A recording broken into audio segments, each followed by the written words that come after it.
Hello, Michael.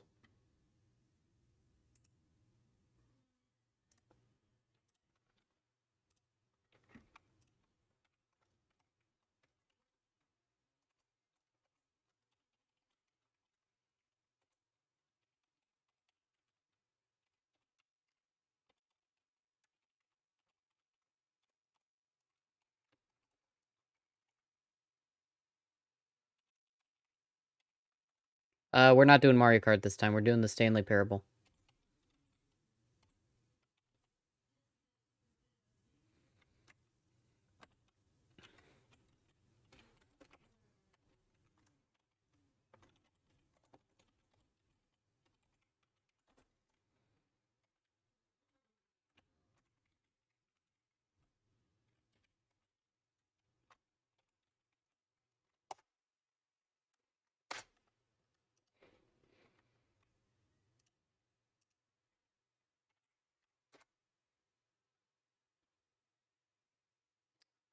Do do do do do do do do do do do do do do. Bum bum ba-dum. Developed by Crows.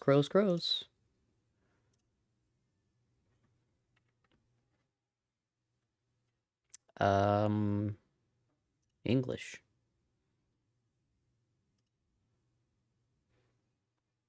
No.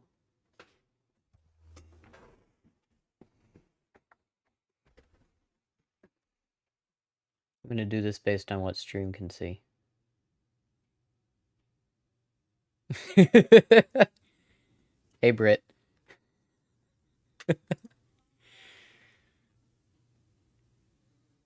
Current time, it is 4:55.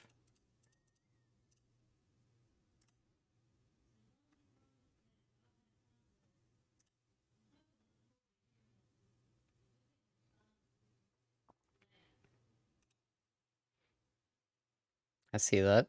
Okay, field of view 90 is what I'm used to.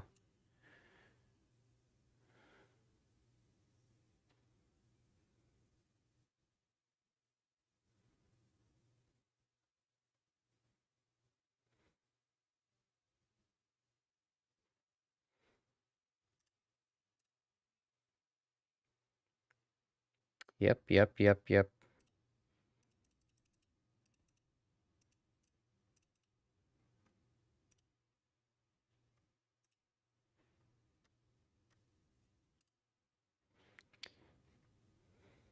Crouch needs to be shift. No, shift.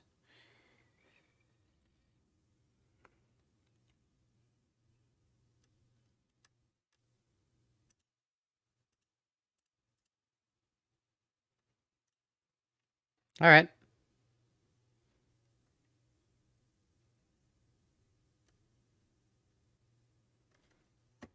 All right, let's go. The end is never, the end is never, the end is never, the end is loading.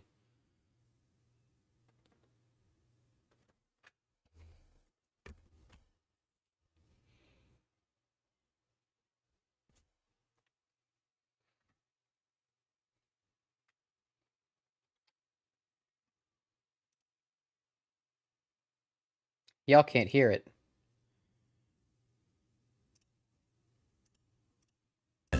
Telling him what buttons to push, how long to push them, and in what order. This is what employee 427 did every day of every month of every year. And although There we go. others might have considered it soul-rending, Stanley... Oh. I didn't mean to do that. Can I... There we go. Nope. Hang on. I skipped it. I skipped it. I'm sorry, guys. Delete save data.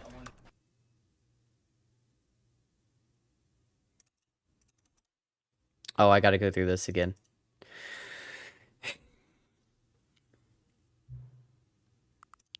English. I don't speak Deutsch.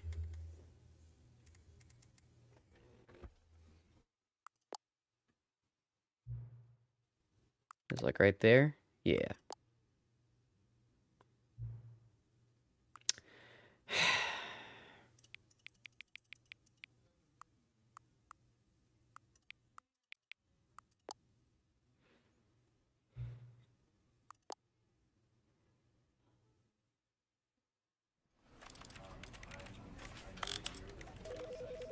Hang on. Just hang on. Just hang on, guys. Hang on. Hang on. Okay, he remembered that. Good. Okay. I'm not going to touch anything this time. No spoilers? Good. This is the story of a man named Stanley. Stanley worked for a company in a big building where he was employee number 427. Employee number 427's job was simple. He sat at his desk in room 427 and he pushed buttons on a keyboard. Orders came to him through a monitor on his desk, telling him what buttons to push, how long to push them, and in what order. This is what employee 427 did every day. I didn't notice how long he had to press it for. 57 Although milliseconds. others might have considered it soul-lending, Stanley relished every moment that the orders came in, as though he had been made exactly for this job. And Stanley was happy. And then one day, something very peculiar happened. Something that would forever change Stanley. Something he would never quite forget. He had been at his desk for nearly an hour when he realized that not one single order had arrived on the monitor for him to follow. No one had showed up to give him instructions, call a meeting, or even say hi. Never in all his years at the company had this happened, this complete isolation. Something was very clearly wrong. Shocked, frozen solid, Stanley found himself unable to move for the longest time. Oh, a meeting But as he quite came to his sus. wits and regained his senses, he got up from his desk and stepped out of his office. Okay, real quick, I forgot to... Alright, there we go.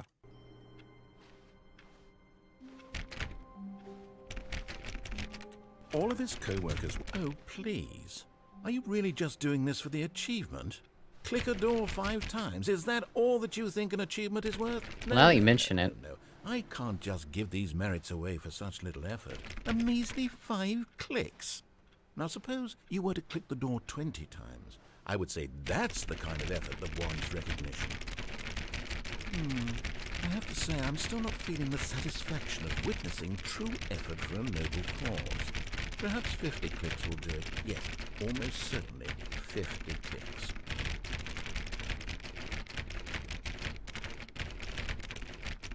No, I'm still not feeling it. I want this achievement to have meant something. It has to be a true reward for valiant effort. I want to see some hustle, Stanley. I want to see commitment, a willingness to go all the way, no matter what the cost. Why don't you go put 20 clicks into door number 417? Okay. Where's 417? 420?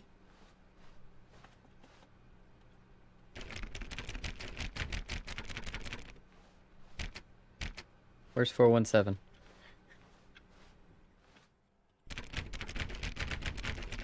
Oh, great. Now, go click a few times on door 437.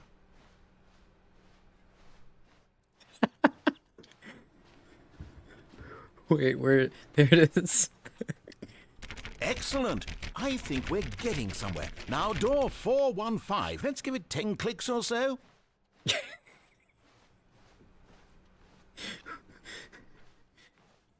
416, 415. Now, back to door number 437.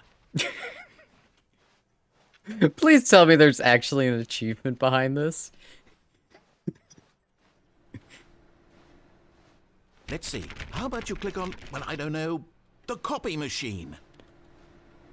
All right, back to room 417. I'm really feeling it now. I think we're getting somewhere. I can't jump. Oh.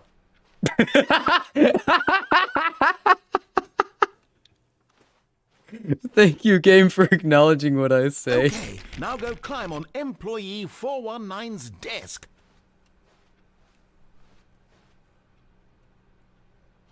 Yes! This is great! You're putting it all on the line, Stanley. I like that. All right, let's keep it up. Go give me a few clicks on door 416. We've almost got it! Now the copy machine, do that one again!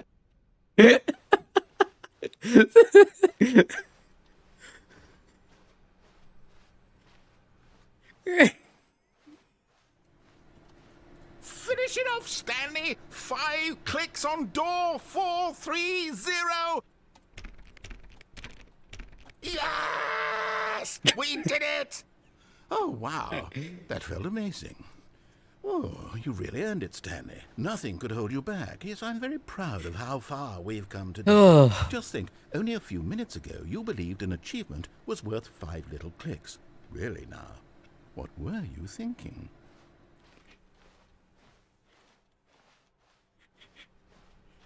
This is giving me very Portal-esque vibes with the dry humor, and I love it. When Stanley came to a set of 2 open doors, he entered the door on his left. No, I didn't. This was not the correct way to the meeting room, and Stanley knew it perfectly well. Perhaps he wanted to stop by the employee lounge first, just to admire it.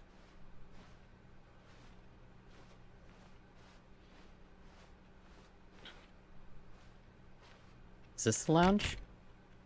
Where's the lounge? Oh.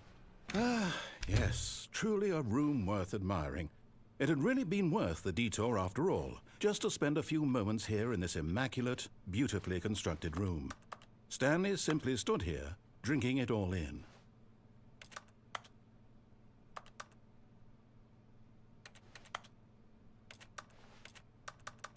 Yes, really, really worth it being here in the room. A room so utterly captivating that even though all your co-workers have mysteriously vanished, here you sit looking at these chairs and some paintings. Really worth it.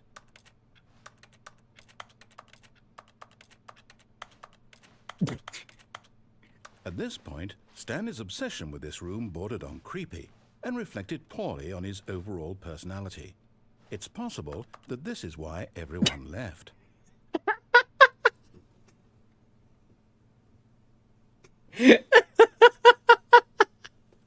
Stanley sat around waiting for more dialogue, but when a long time had passed and there was no more, he decided that the game was trying to send him a message.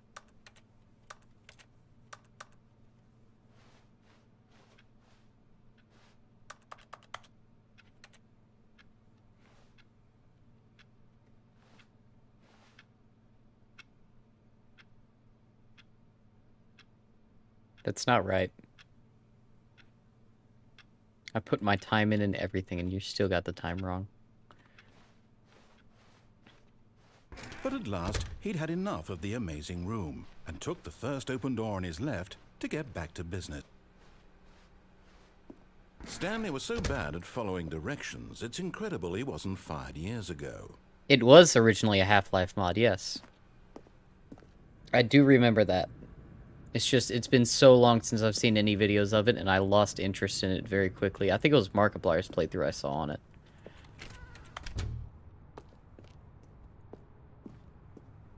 Well, only one logical thing to do. But in his eagerness to prove that he is in control of the story and no one gets to tell him what to do, Stanley leapt from the platform and plunged to his death. Good job, Stanley. Everyone thinks you are very powerful.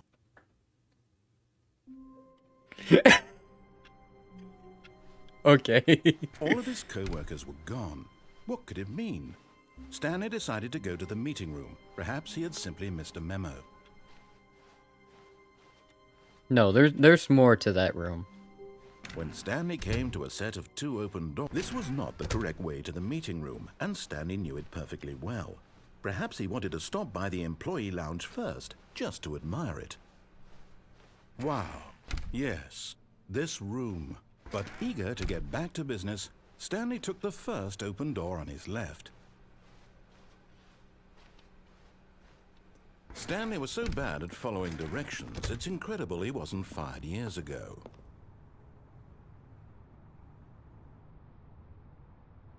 Penalty for jumping off the cargo lift, $5,000. Look, Stanley, I think perhaps we've gotten off on the wrong foot here. I'm not your enemy, really, I'm not. I realize that investing your trust in someone else can be difficult, but the fact is that the story has been about nothing but you all this time. There's someone you've been neglecting, Stanley. Someone you've forgotten about. Please, stop trying to make every decision by yourself. Now, I'm not asking for me, I'm asking for her. This is it, Stanley. Your chance to redeem yourself. To put your work aside. To let her back into your life. She's been waiting. No woman wants to spend time with me.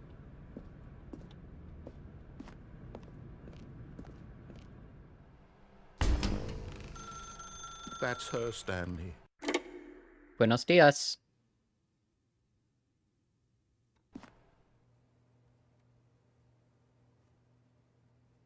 Wait, what? Stanley, is that you? Don't forget it's 7 o'clock. I know. I'm gonna go get the bird and bring it in here. Me and Dad's gonna work. Okay. Hold on, sweetie. Sorry to keep you waiting. I'm just pulling the bread out of the oven. All right. Okay, there we go. All right, now, I want you to come in and tell me all about your day. Gotcha. Oh, come on. Welcome Do you to actually think you have 7-Eleven. a How loved may one? I help you? Who'd want to commit their life to you? Try not to scare it. Can you remember that? You do realize I'm streaming right now, right? I know. Just try not to scare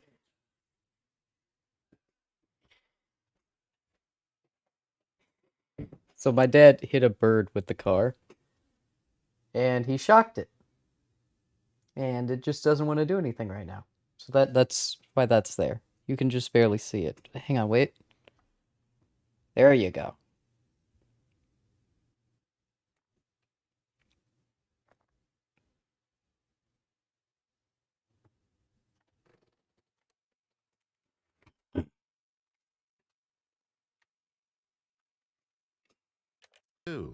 I'm trying to make a point here, Stanley. I'm trying to get you to see something. Come inside. Let me show you what's really going on here. This is a very sad story about the death of a man named Stanley.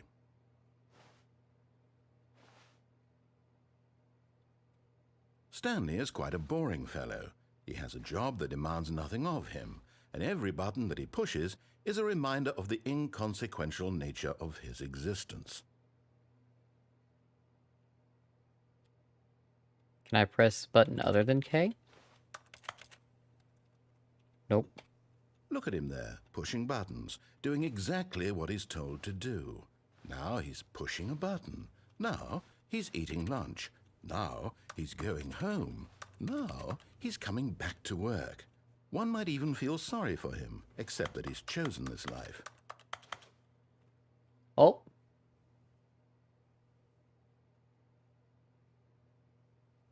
You feeling better now, buddy?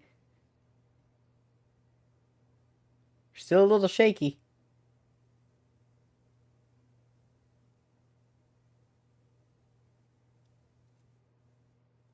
Well, I've got a bird flying around my room now. What do I do? Please don't shit on my desk. But in his mind, in his mind he can go on fantastic adventures. From behind his desk, Stanley dreamed of wild expeditions. Its into name is unknown, Stanley now. fantastic discoveries of new lands. It was wonderful. and each day that he returned to work was a reminder that none of it would ever happen to him. Or And TV. so he began to fantasize about his own job. First, he imagined that one day while at work, he stepped up from his desk to realize that all of his co-workers, his boss, everyone in the building had suddenly vanished off the face of the earth. The thought excited him terribly. So he went further. He imagined that he came to 2 open doors and that he could go through either. At last, choice. It barely even mattered what lay behind each door. The mere thought that his decisions would mean something was almost too wonderful to behold. As he wandered through this fantasy world, he began to fill it with many possible paths and destinations. Down one path lay an enormous round room with monitors and mind controls. And down another was a yellow line that weaved in many directions, and down another was a game with a baby. And he called it the Stanley Parable. It was such a wonderful fantasy, and so in his head he relived it again, and then again, and again, over and over, wishing beyond hope that it would never end, that he might always feel this free. Surely there's an answer down some new path, mustn't there be? Perhaps if he played just one more time. But there is no answer. How could there possibly be? In reality, all he's doing is pushing the same buttons he always has. Nothing has changed. The longer he spends here, the more invested he gets, the more he forgets which life is the real one. And I'm trying to tell him this, that in this world he can never be anything but an observer, that as long as he remains here, he's slowly killing himself. But he won't listen to me. He won't stop. Here, watch this. Stanley, the next time the screen asks you to push a button, do not do it.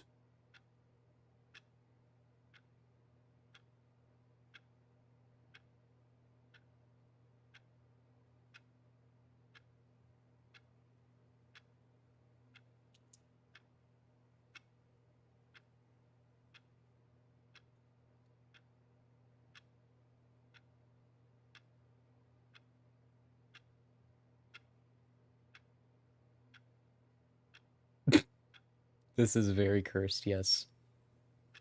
You enjoying this, Stanley? You're Stanley now. Are you gonna let me touch you? Can I touch you? Oh?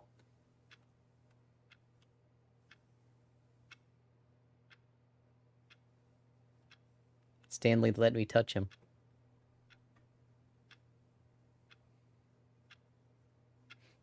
I have patience. I can do this.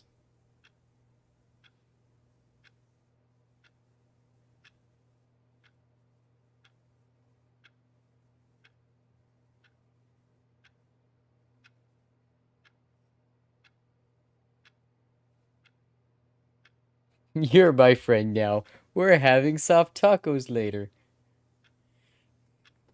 This is reminding me of that one scene in Undertale where we waited for like 15 minutes just to hear Toriel moaning over the phone.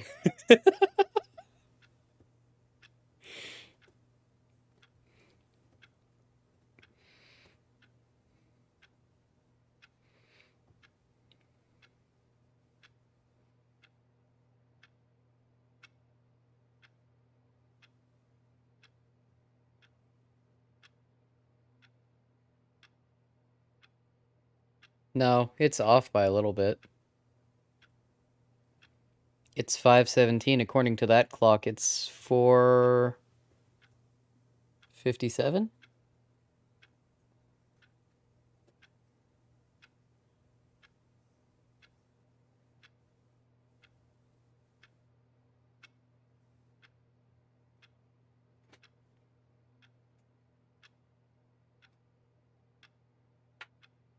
So it's 20 minutes behind.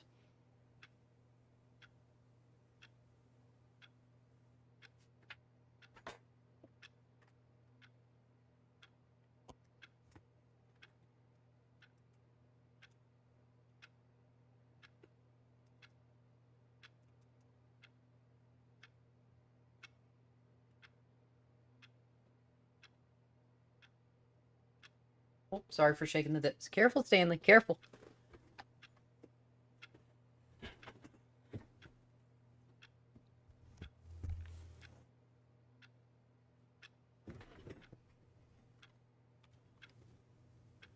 Am I wearing it? No, I'm wearing it on the right ear. Oh, oh, he climbing my wires. Stanley, Stanley, what are you doing?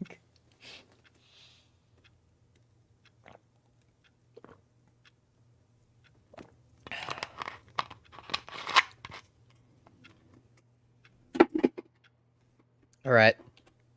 You see? Can he just not hear me? How can I tell him in a way that he'll understand that every second he remains here, he's electing to kill himself? How can I get him to see what I see? How can I make him look at himself? I suppose I can't, not in the way I want him to. But I don't make the rules. I simply play to my intended purpose, the same as Stanley. We're not so different, I suppose. I'll try once more to convey all this to him. I'm compelled to. I must. Come on. No, Perhaps, get on my finger. well, maybe this time he'll see. Maybe this time. And I tried again. And Stanley pushed a button. There we go. And I Hey. tried again. Hey, And buddy. Stanley pushed a button. And I tried. This is a wild bird, by the way. Oh.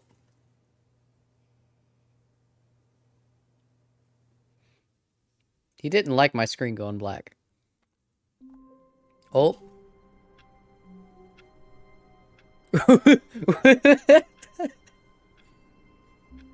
Stanley, what are you doing?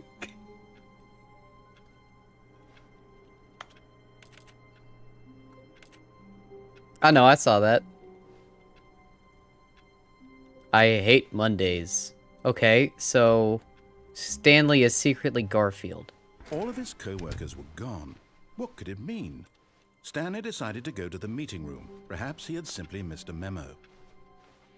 Okay, so we went right. I think we did all the possibilities. No, we didn't, because we didn't When go Stanley left came after. to a set of 2 open doors. This was not the correct way to the meeting room, and Stanley knew it perfectly well. Perhaps he wanted to stop by the employee lounge first, just to admire it. The lounge was sublime, a work of art, but eager to get back to business, Stanley took the first open door on his left. And so he detoured through the maintenance section, walked straight ahead to the opposite door, and got back on track.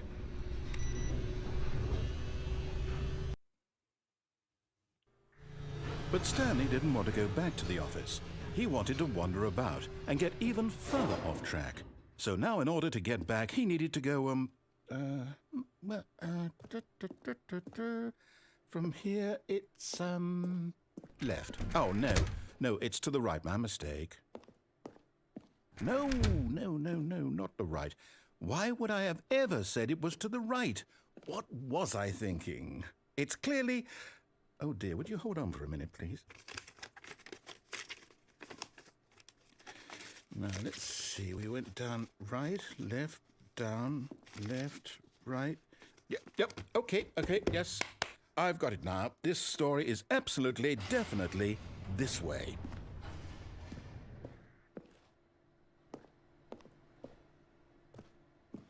Narrator machine broke. No. This isn't right at all. You're not supposed to be here yet. This is all a spoiler. Quick, Stanley, close your eyes. Okay. We just have to get back to, oh, who am I kidding? It's all rubbish now. The whole story completely unusable. How about, rather than waste my time trying to salvage this nonsense, we'll just restart the game from the beginning. And this time, suppose we don't wander so far off track, Okay, from the top. All of his co-workers were gone. What could it mean? Stanley decided to go to the meeting room. Perhaps he had simply missed a memo.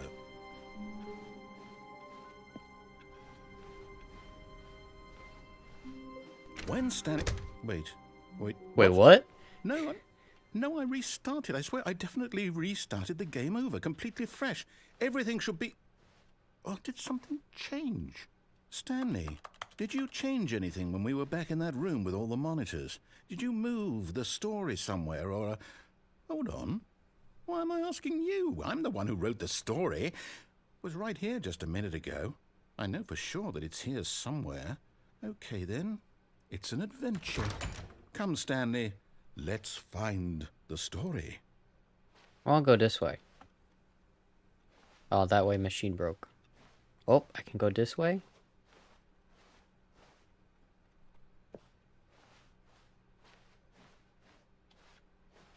These all lead the same way. Yeah, I heard the Minecraft door sound. I was just wondering if I was hearing things.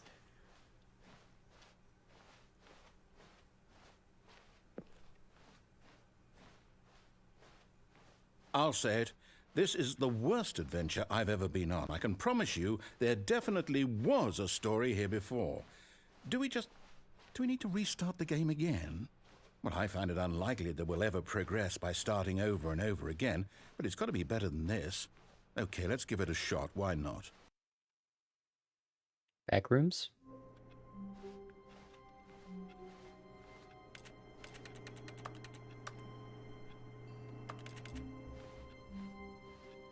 All of his co-workers were gone. What could it mean? Stanley decided to go to the meeting room. Perhaps he had simply missed a memo. Nope, now there's no doors. Okay, yep, it's worse. I might be remembering this wrong.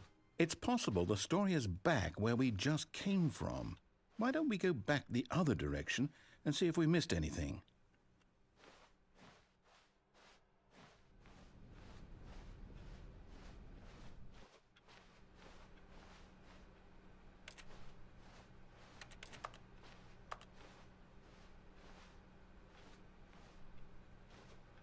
Oh, Stanley's on the move again. Aha! I knew we'd miss something. The story. Here it comes. No, wait, never mind. Not the story. Okay, let's head back the other way and retrace our steps. Now this... Well, I'll be honest, I don't recognize this place at all. This Is this the looks story?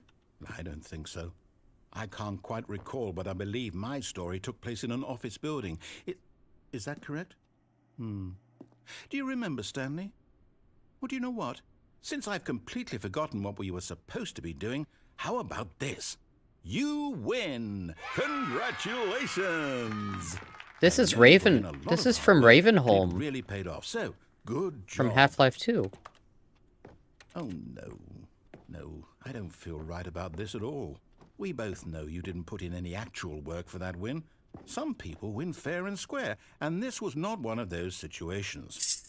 Okay, I'm getting weirded out by whatever this place is. I don't care what might happen this time. I have to restart. We don't go to Ravenholm anymore. Oh. Line. All right, I've got a solution. This time, to make sure we don't get lost, I've employed the help of the Stanley Parable Adventure Line. Just follow the line. How simple is that?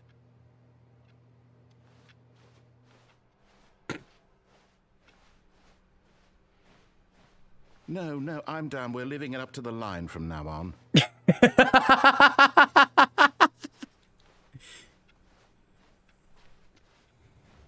Fine. Nope.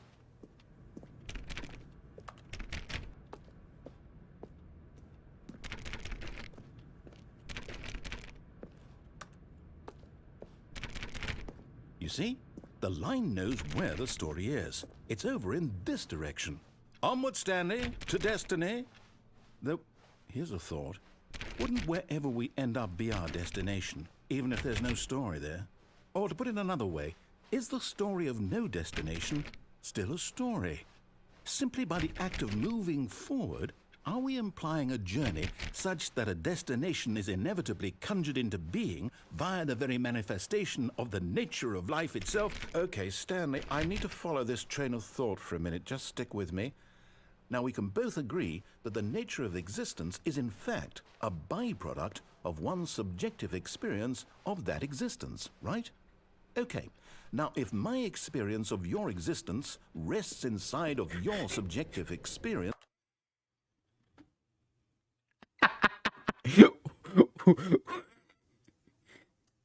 What if the story was the friends we made along the way? Good question. Of this office, is this office in fact the skeleton of my own relative experiential mental subjective construct? Whoa. Hang on. That got a bit weird back there. Well, I'd like to apologize. Not sure where I was going with all that. You know what? I think what we need right now is a bit of music to lighten the mood.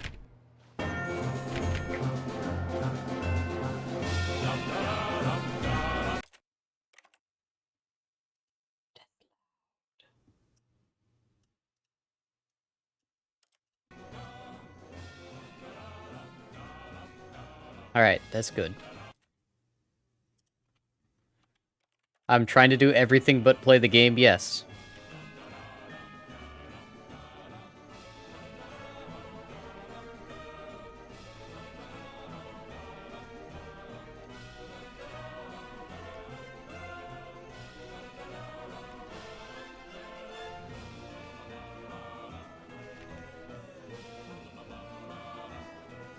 This is how I play this kind of game, okay? Leave me alone.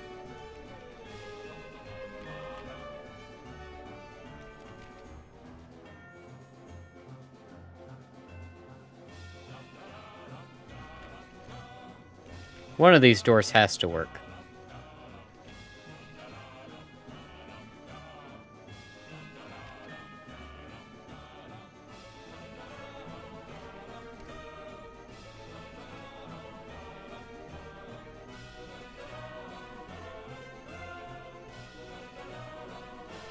Well, if the door does work, I'll be the one to find it.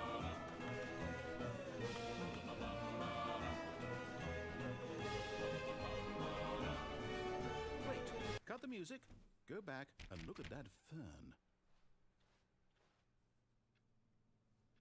Stanley, this fern will be very important later in the story. Make sure you study it closely and remember it carefully. You won't want to miss anything.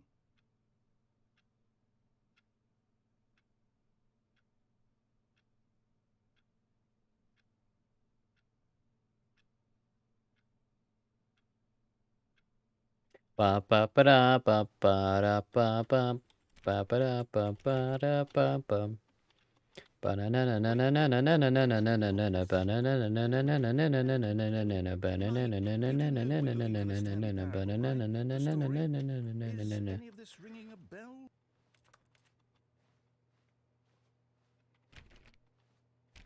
Oh,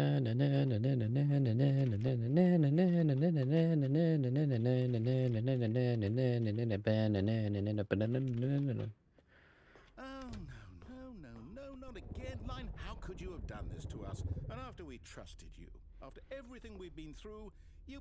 Oh, I can't take this anymore. To hell with it. Restart.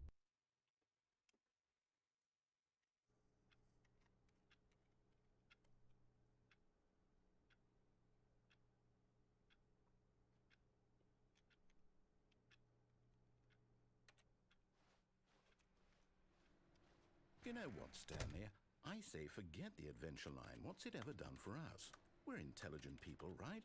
Why can't we make up our own story? Something exciting, daring, mysterious. Ooh, this all sounds perfectly doable. Why don't we simply start wandering in, well, I don't know.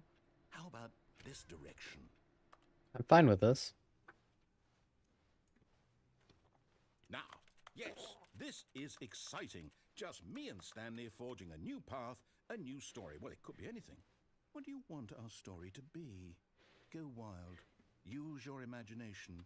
Whatever it might be, Stanley, I'm ready for it. Let's visit D621. No, not Oh. you again.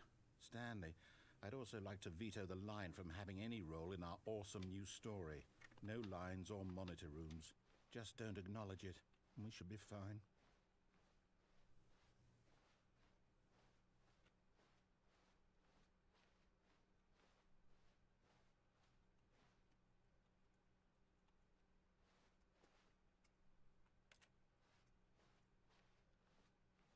Ah, a choice. We get to make a decision. From here, the story is in our control. How important we mustn't squander the opportunity. In fact, I believe I need a minute to think here. Just walk in circles for a minute.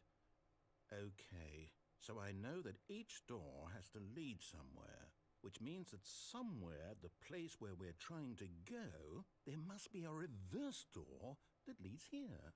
And that in turn means that our destination corresponds with the counter-inverted reverse door's origin. So starting from the right, let us ask, will taking the right door lead us to where we're going? And since I the know. answer is clearly yes, then by all accounts, the door on the right is the correct one. Another victory for logic. Come, Stanley, our destiny awaits.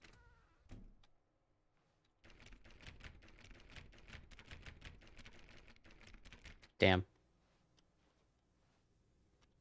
Oh, hold up, what's this? The confusion ending. You're telling me that's what this is? It's all one giant ending? And we're supposed to restart the game, what, eight times? That's really how all this goes? It's all determined? So now, according to the schedule, I restart again. Then what? Am I just supposed to forget? Well, what if I don't want to forget? My mind goes blank simply because it's written here on this thing, wall. Well, who consulted me? Why don't I get to decide? Why don't I get a say in all of this? Is it really? No, it can't be. I don't want it to be. I don't want the game to keep restarting. I don't want to forget what's going on. I don't want to be trapped like this. Oh, I right want to here. Restart the game. I won't do it. I won't do it. I won't do it. And the timer stopped? Does that mean, did we do it? Did we break the cycle? The, whatever it is that made this schedule? Oh, both doors lead here. Will someone come for us? Will something happen? I love all the source props. Okay. Just a standard office chair. I guess now we just wait. You know, I suppose in some way that this is a kind of story. Wouldn't you agree? I'm not quite sure if we're in the destination or the journey, though they're always saying that life is about the journey and not the destination. So I hope that's where we are right now. We'll find out, won't we? Eventually. Well, in the meantime, if you...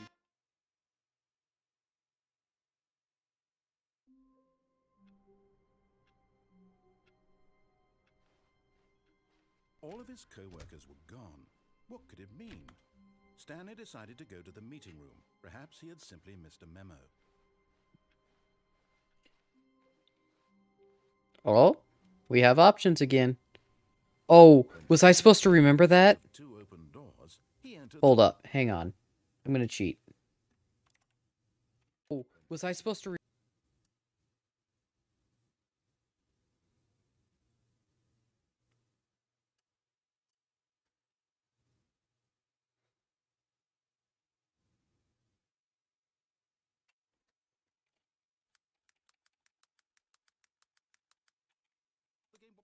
game. See, it's all one.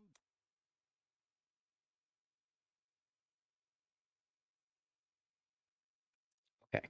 Door on his left.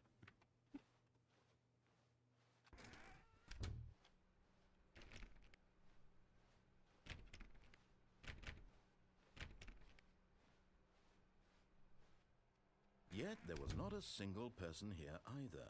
Feeling a wave of disbelief, Stanley decided to go up to his boss's office, hoping he might find an answer there.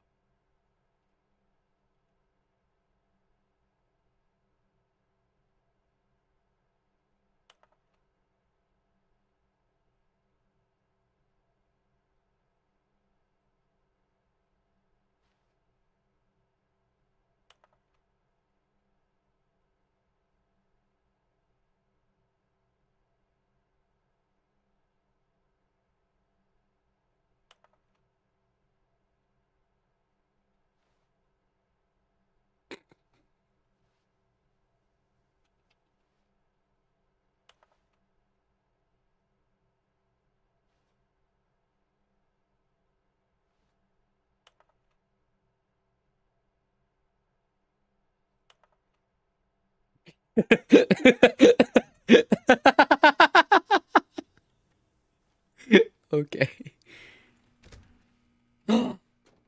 A working door. Sarah, I told you I'd find Stanley it. stepped into the broom closet, but there was nothing here, so he turned around and got back on track.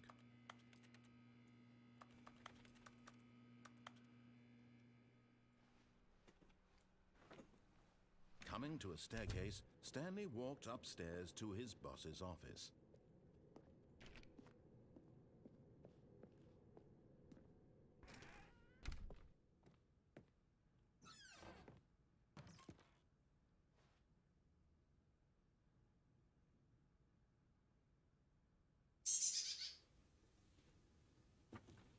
Stanley?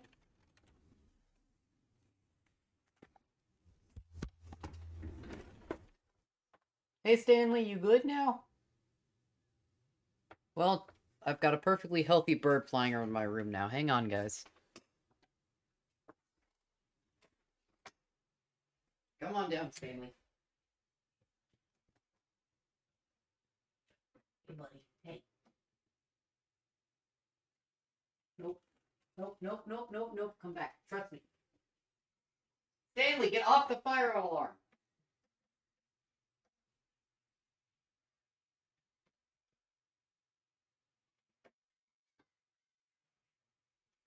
It's okay, buddy. It's okay.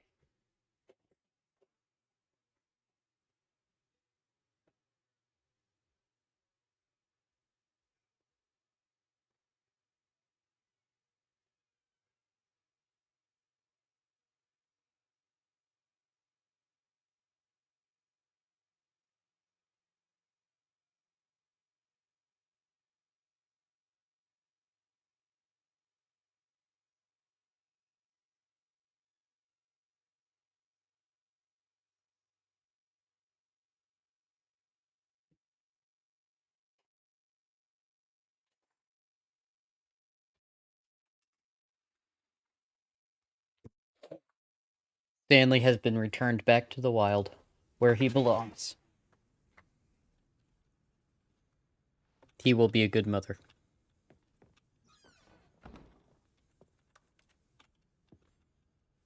The beige pages.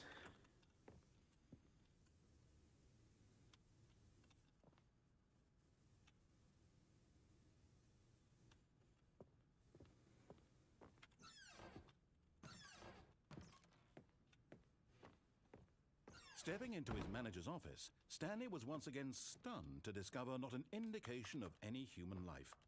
Shocked, unraveled, Stanley wondered in disbelief who orchestrated this. What dark secret was being held from him? Oh, switch scenes. What he could not have known was that the keypad behind the boss's desk guarded the terrible truth that his boss had been keeping from him. And so the boss had assigned it an extra secret PIN number. 2845. But of course, Stanley couldn't possibly, yet incredibly, by simply pushing random buttons on the keypad, Stanley happened to input the correct code by sheer luck. Amazing.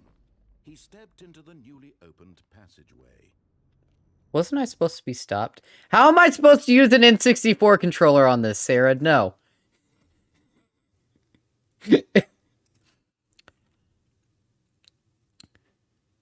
Stanley attempts to play the story but is prevented. Do I just keep going? Thanks for the refund. Well, I can't steal your money. I can, but I don't want to.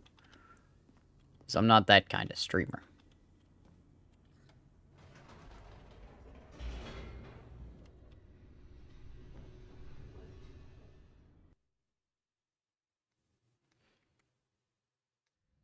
Descending deeper into the building, Stanley realized he felt a bit peculiar. It was a stirring of emotion in his chest, as though he felt more free to think for himself, to question the nature of his job. Why did he feel this now, when for years it had never occurred to him? This question would not go unanswered for long.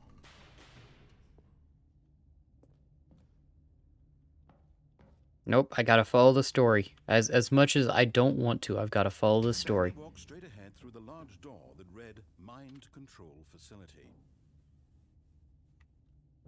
I want to get this confusion ending.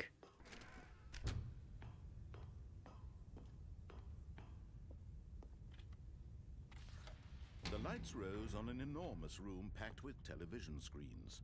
What horrible secret did this place hold? Stanley thought to himself. Did he have the strength to find out?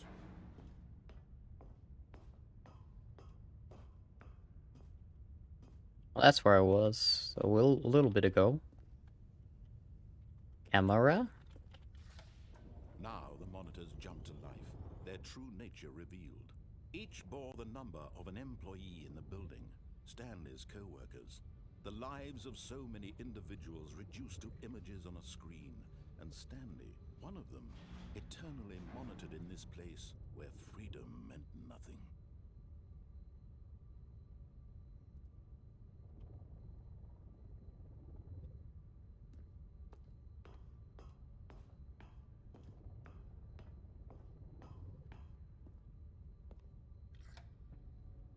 This mind control facility, it was too horrible to believe. It couldn't be true.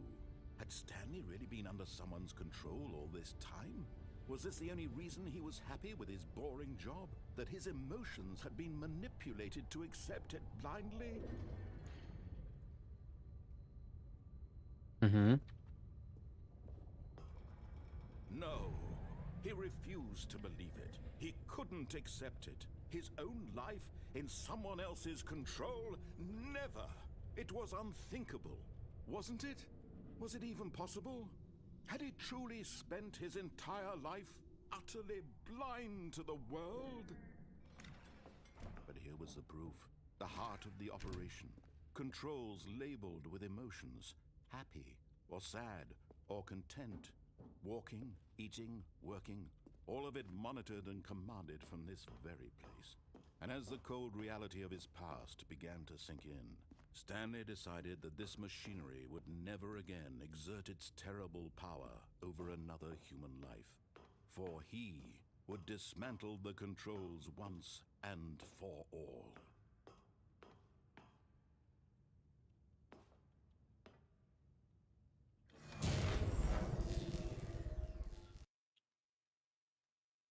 Am I still doing this right?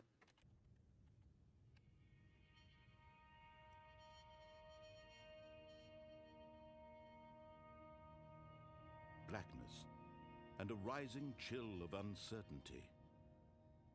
Was it over? Yes! He had won! He had defeated the machine, unshackled himself from someone else's command. Freedom was mere moments away. And yet, even as the immense door slowly opened, Stanley reflected on how many puzzles still lay unsolved. Where had his co-workers gone? How had he been freed from the machine's grasp? What other mysteries did this strange building hold? But as sunlight streamed into the chamber, he realized none of this mattered to him. For it was not knowledge or even power that he had been seeking, but happiness. Perhaps his goal had not been to understand, but to let go. No longer would anyone tell him where to go, what to do, or how to feel. Whatever life he lives, it will be his. And that was all he needed to know. It was perhaps the only thing worth knowing. Stanley stepped through the open door. Stanley felt the cool breeze upon his skin, the feeling of liberation, the immense possibility of the new path before him.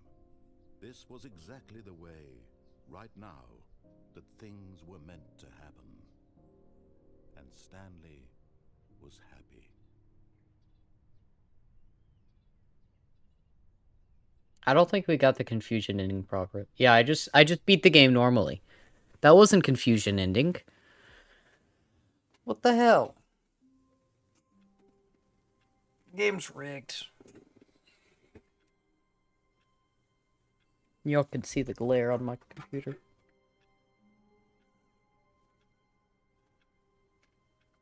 Confusion ending is a myth?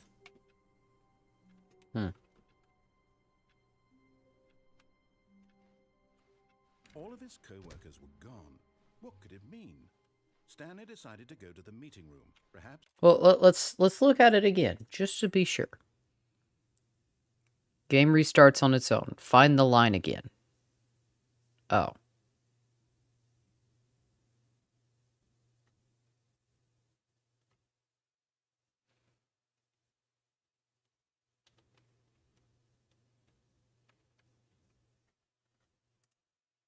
he had simply missed a memo.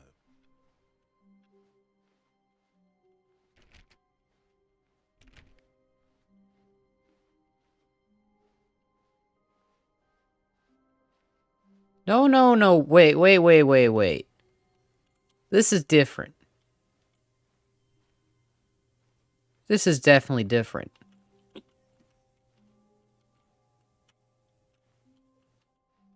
Yeah, because the doors would be right here. But I got the achievement for the normal ending. When Stanley came to a set of 2 open doors, he entered the door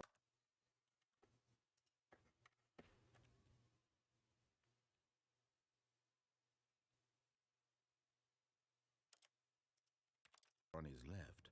So I need to find the line again. This was not the correct way to the meeting room, and Stanley knew it perfectly well. Perhaps he wanted to stop by the employee lounge first, just to admire it. Or maybe this is a part of the confusion ending? Standing now in this incredible room, Stanley for the first, but eager to get back to business, Stanley took the first open door on his left. And so he detoured through the maintenance section, walked straight ahead to the opposite door, and got back on track.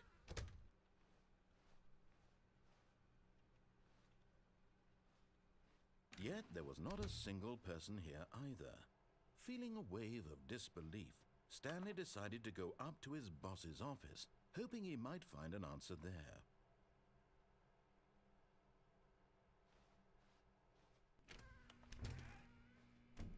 Oh no, nothing. I won't be part of this. I'm not going to encourage you. I'm not going to say anything at all.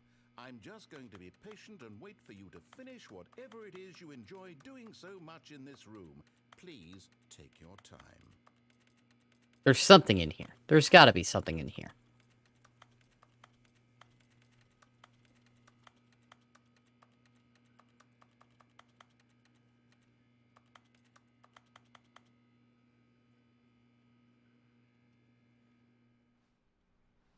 Maybe not. Coming to a staircase, Stanley walked upstairs to his boss's office.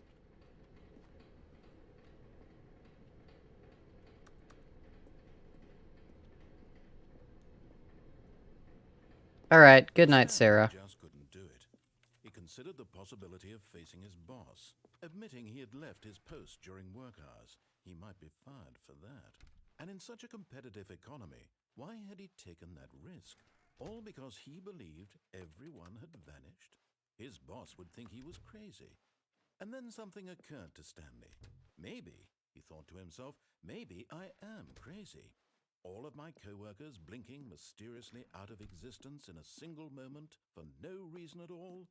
None of it made any logical sense. And as Stanley pondered this, he began to make other strange observations. For example, why couldn't he see his feet when he looked down? Why did doors close automatically behind him wherever he went? And for that matter, these rooms were starting to look pretty familiar. Were they simply repeating? No, Stanley said to himself, this is all too strange. This can't be real. And at last, he came to the conclusion that had been on the tip of his tongue. He just hadn't found the words for it. I'm dreaming, he yelled. This is all a dream. Oh, what a relief Stanley felt to have finally found an answer, an explanation. His co-workers weren't actually gone. He wasn't going to lose his job. He wasn't crazy after all. And he thought to himself, I suppose I'll wake up soon. I'll have to go back to my boring real-life job pushing buttons. I may as well enjoy this while I'm still lucid. So, he imagined himself flying and began to gently float above the ground. Then he imagined himself soaring through space on a magical starfield, and it too appeared. It was so much fun, and Stanley marveled that he had still not woken up. How was he remaining so lucid? And then perhaps the strangest question of them all entered Stanley's head. One he was amazed he hadn't asked himself sooner. Why is there a voice in my head dictating everything that I'm doing and thinking? Now the voice was describing itself being considered by Stanley, who found it particularly strange. I'm dreaming about a voice describing me, thinking about how it's describing my thoughts, he thought. And while he thought it all very odd and wondered if this voice spoke to all people in their dreams, the truth was that, of course, this was not a dream. How could it be? Was Stanley simply deceiving himself, believing that if he's asleep, he doesn't have to take responsibility for himself? Stanley is as awake right now as he's ever been in his life. Now, hearing the voice speak these words was quite a shock to Stanley. After all, he knew for certain, beyond a doubt, that this was in fact a dream. Did the voice not see him float and make the magical stars just a moment ago? How else would the voice explain all that?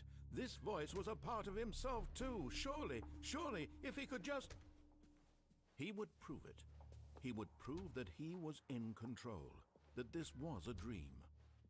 So he closed his eyes gently, and he invited himself to wake up. He felt the cool weight of the blanket on his skin, the press of the mattress on his back, the fresh air of a world outside this one. Let me wake up, he thought to himself. I'm through with this dream. I wish it to be over. Let me go back to my job. Let me continue pushing the buttons. Please, it's all I want. I want my apartment and my wife and my job. All I want is my life exactly the way it's always been. My life is normal. I am normal. Everything will be fine. I am okay.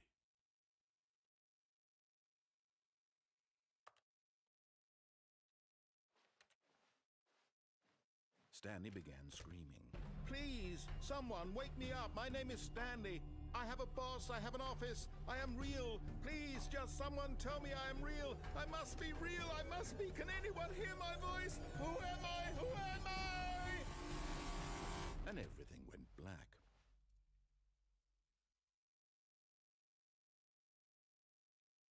This is the story of a woman named Mariella. Mariella woke up on a day like any other. She arose, got dressed, gathered her belongings, and walked to her place of work. But on this particular day, her walk was interrupted by the body of a man who had stumbled through town talking and screaming to himself, and then collapsed dead on the sidewalk. And although she would soon turn to go call for an ambulance, for just a few brief moments, she considered the strange man. He was obviously crazy. This much she knew. Everyone knows what crazy people look like. And in that moment, she thought to herself how lucky she was to be normal. I am sane. I am in control of my mind. I know what is real and what isn't. It was comforting to think this, and in a certain way, seeing this man made her feel better. But then she remembered the meeting she had scheduled for that day, the very important people whose impressions of her would affect her career, and by extension, the rest of her life. She had no time for this, so it was only a moment that she stood there, staring down at the body. And then she turned and ran.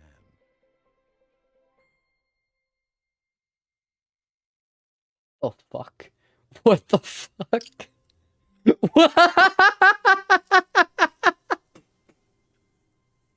What the fuck was that?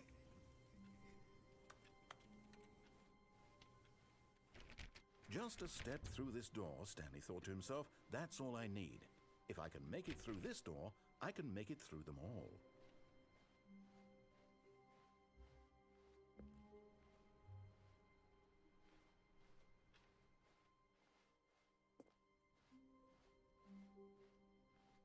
When Stanley came to a set of 2 open doors, he entered the door on his left.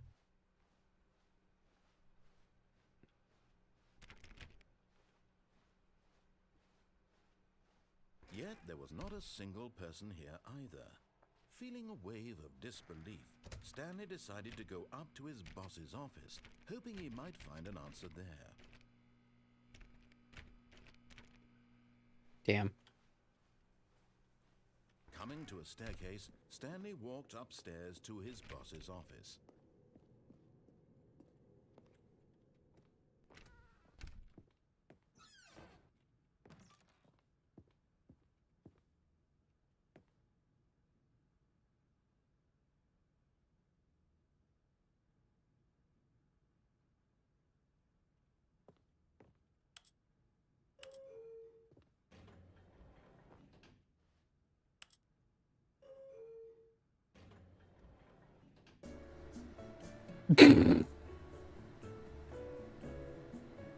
The fucking stock music.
Y'all hear the narrator singing along with the song? Or am I going crazy?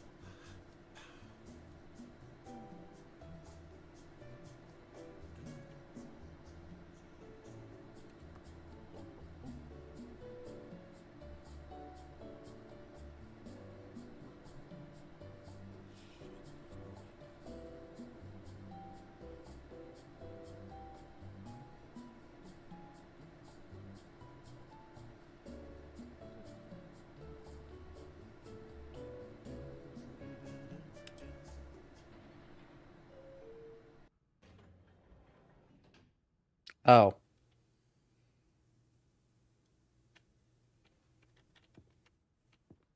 Well then.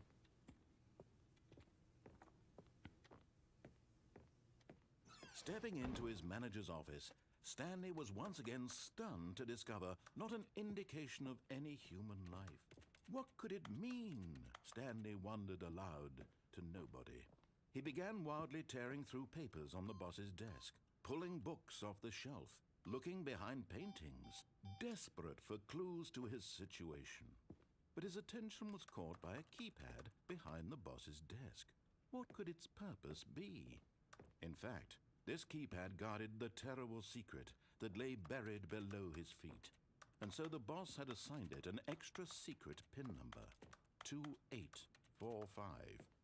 But of course, Stanley couldn't possibly have known this.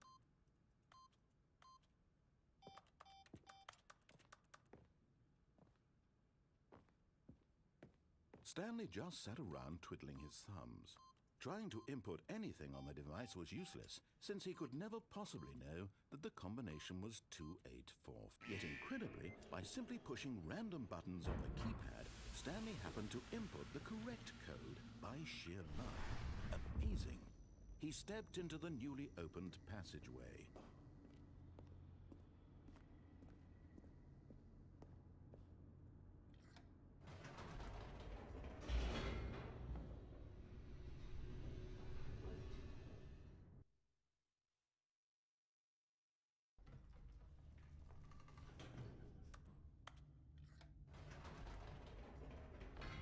Whoops. Nope. Never mind. Stanley actually got back into the elevator and went back up. Silly me. Why did Stanley do that when he knew that it would just lead back to his boss's office? Well, that's a great question. I just can't wait to find out.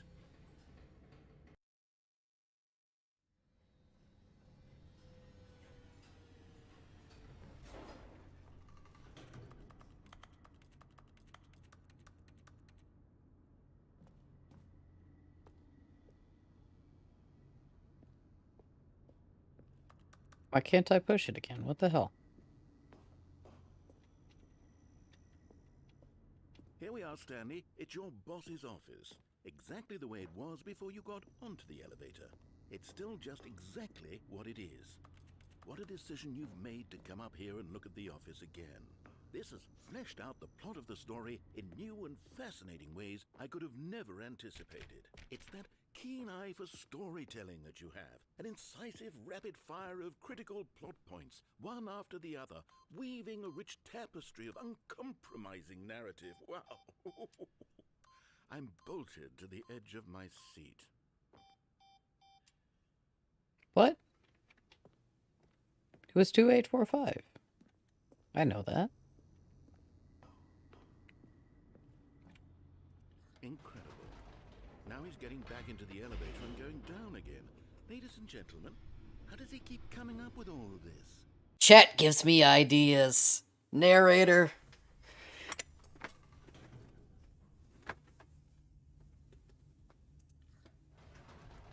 Did you think we were going to go forward down the spooky corridor?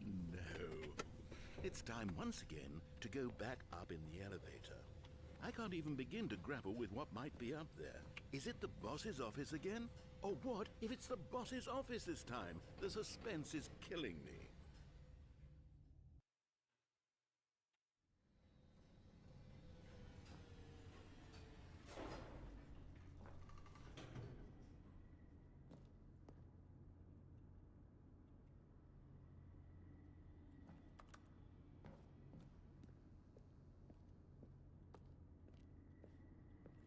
Oh.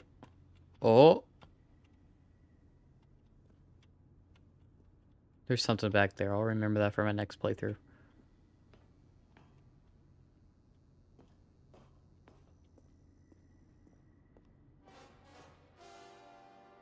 Oh my god. It's the boss's office. It's the boss. This absolutely changes everything for me. Give me a time out here for a minute while I process this.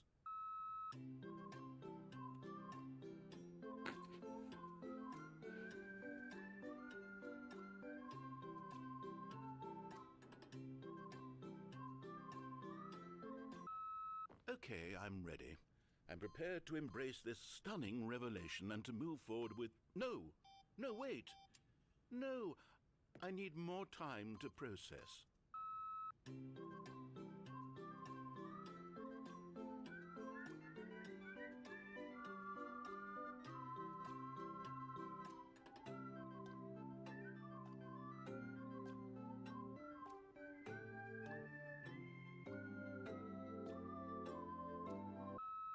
All right.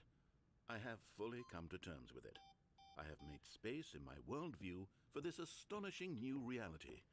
As before, I turn to your expert eye for gripping narrative, Master Stanley. Of course. Going back down in the elevator. How did I not anticipate it? I mean, sure, now it's obvious, but you have to understand that 30 seconds ago, this kind of thing had never been attempted before. I had no frame of reference to even anticipate it. That's just how revelatory Stanley's decision-making is. A breath of fresh air in a landscape of storytelling that has grown stale and repetitive.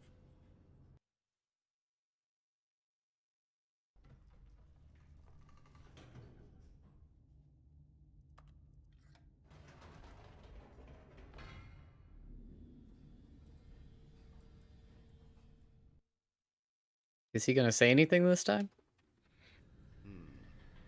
You know what? I've just thought of something. Hold on, let's stop for a moment. Don't you realize? It's the anticipation, Stanley. You and I, we have no way of knowing what will be at the top of this elevator. But the suspense, the agony of waiting and anticipating and having to guess, that's the real thrill. Oh, I simply don't want to let that feeling go. It's so precious, so fleeting. Why don't we take this elevator ride nice and slow? There we go. Isn't this so much more exciting? You know, Stanley, it seems like nowadays the only thing that audiences want is to be shocked as loudly and frequently as possible. They want big, explosive moments flung right in their faces from the very moment that things get started. But where's the tension? Where's the trust in the audience to build a slow and nuanced appreciation for the story, the characters? Why aren't we given time to imagine the surprises, to have to think and to anticipate, and then to marvel at the eventual reveal? This is storytelling, Stanley. What you and I are doing right now. This is the most exciting narrative to be developed in years, and it's really all because of you. You're the one who took this bold step of revisiting the exact same locations over and over. Truly, I mean it. This is unique and different. It's not like anything else out there. You see, I want stories that surprise me, Stanley. I want to have to think. I want to be engaged and not pandered to. We're being fed such unimaginative drivel all the time, and we all know it, which is why we're so starved for content that makes us feel sharp and vital and alive. That's why people like you so much, Stanley, because you're not afraid to spit in the face of tradition. You're a role model, you know? People look up to you. Which is why, though I didn't know when to spring this on you, but, well, I've gathered a little press conference for you, so that you can talk about your work and your storytelling and your life. Yes, I know you're not much for the public eye, but I thought it would especially mean a lot to the people who have been following you from the beginning. They really look up to you, Stanley. I don't know if you realize the impact you have on them. This is the kind of gesture that might leave a tremendous impact on them for the better. Oh good, we're here.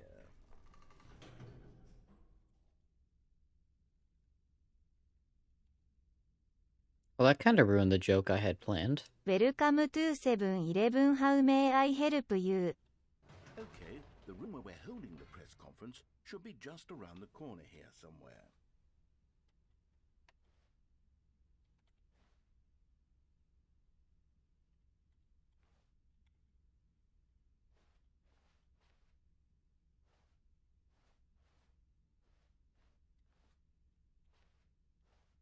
Ah, yes, here it is, just through this door.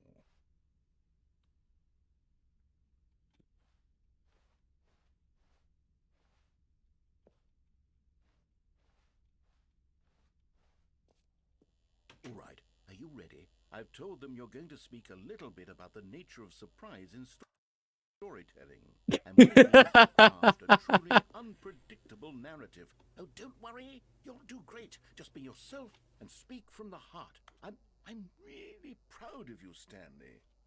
Okay, it looks like they're ready for you. Go get them.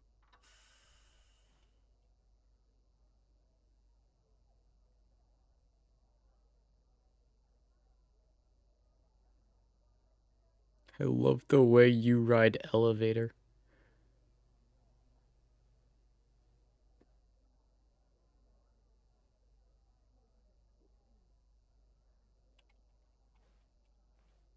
Stanley, my true love for you grows every day. You make me feel alive. Your wife from the apartment ending.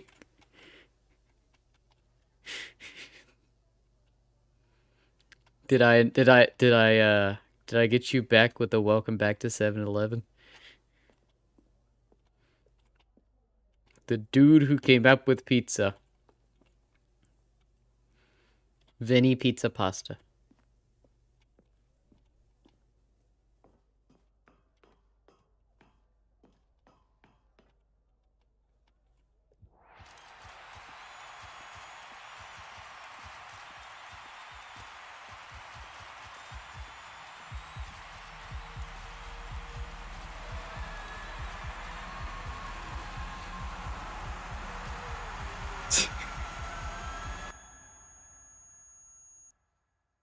What the fuck is this? Oh my god. I love this game. All of his co-workers were gone. What could it mean? Stanley decided to go to the meeting room. Perhaps he had simply missed a memo.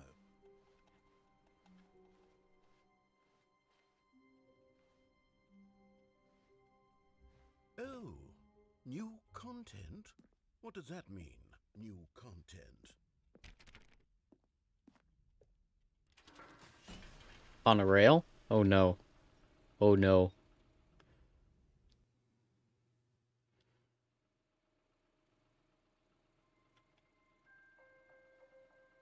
This is giving me horrible Half-Life flashbacks. Hello, and thank you for playing the Stanley Parable Ultra Deluxe.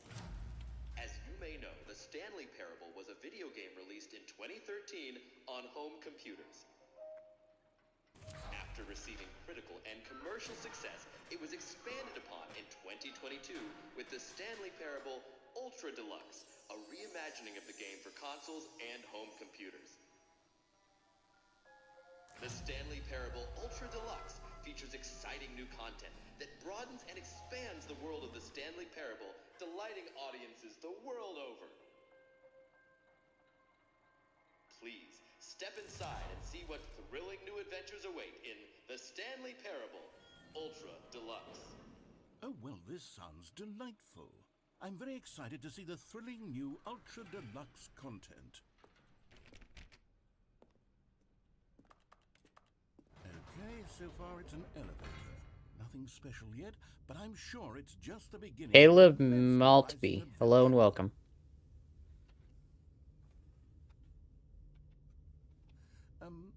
Is it broken? What's going on here? Should we be... Can you get a shout out? There we go. No. All right, finally. Do not Long subscribe to last, Caleb on to the Maltby on new YouTube. content. I've never been more ready. Let's do it. I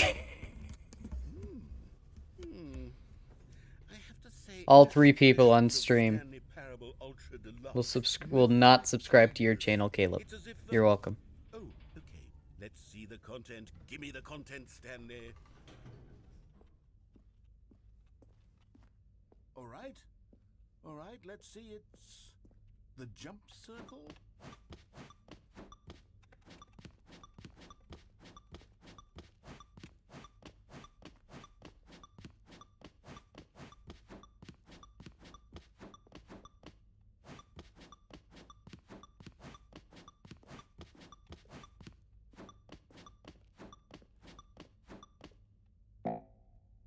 Aw. Well, I enjoyed those 36 jumps very much. Thank you. Is that it? Surely that's not all the new content. There has to be something else, right? Goodness. Another elevator. Stanley, I have to say, initial impressions of this game are not positive. It's just elevators and jumping. Is this what passes for exciting new content? Mm-hmm. If this is new content, then I could just read you the whole dictionary. There's hours of new content right there. Hell, I could count to 30 trillion. You could put that on the box. The Stanley Parable Ultra Deluxe, now with over 1,000 hours. Wait, there's more. Very good. Yes. I knew there had to be something else. Let's see it. I'm ready for whatever it is.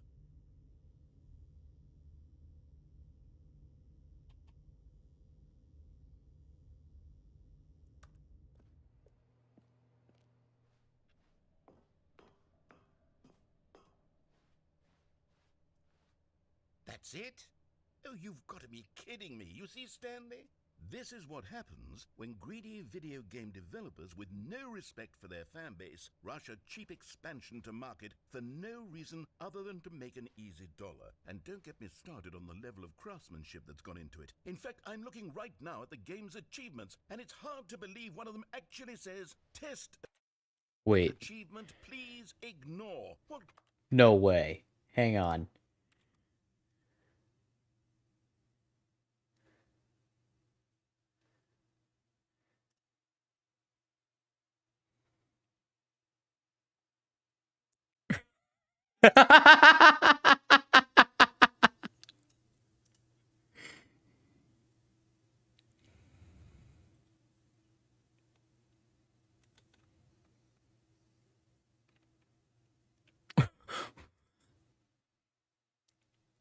Don't play the Stanley Parable for 10 years?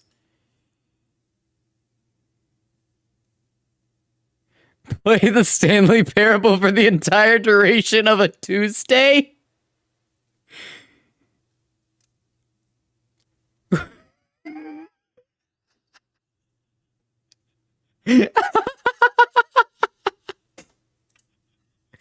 Okay. Quality assurance department signed off on this.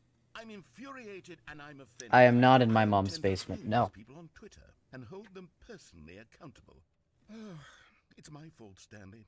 I built up too much anticipation around the new content, I'm afraid. It could never have lived up to such expectations. If you're still with me, why don't we just reset the game, and we'll try to get back to what the Stanley Parable is really about. No frills, no gimmicks. Just you and me having a great time together like always. I'm not gonna tell you where I What do you live. say, friend? I'm not that stupid.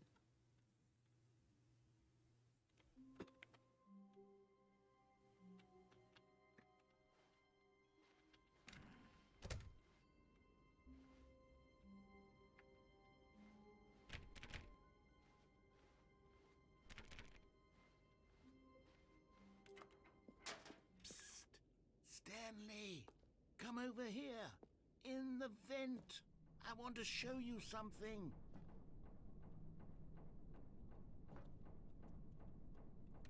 Nut.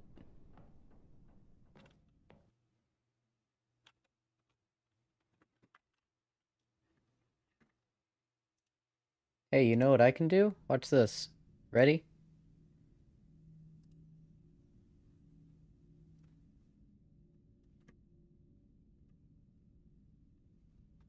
Problem solved.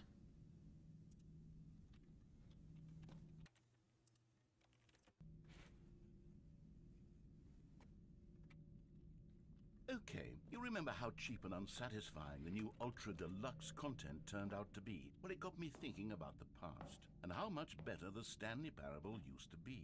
So I made something special and tucked it away here where the game's developers won't find it. Just our little secret. Take a look. I call it the Memory Zone. It's where I've been storing all my favorite memories so I can relive the peak experiences of my life whenever I want. Experiences like the launch of the Stanley Parable on PC.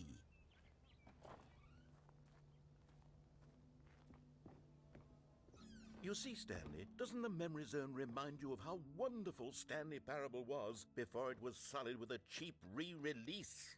Remember back in October of 2013, when the game originally launched?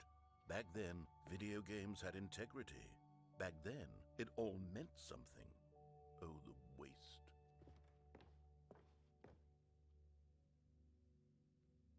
That's not right.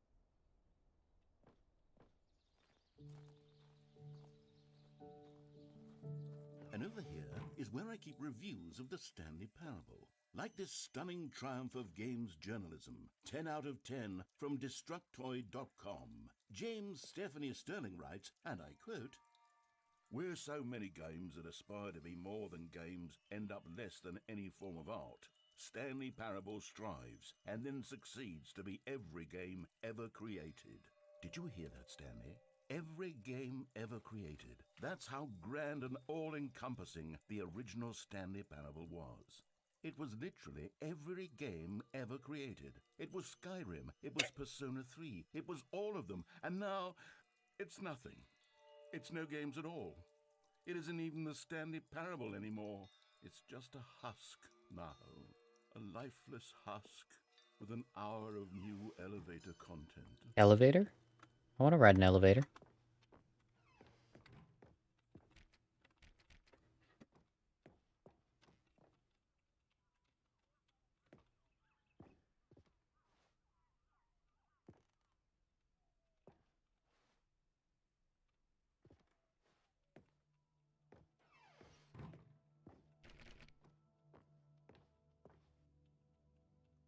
Button? There's a button up there. I want to push the button.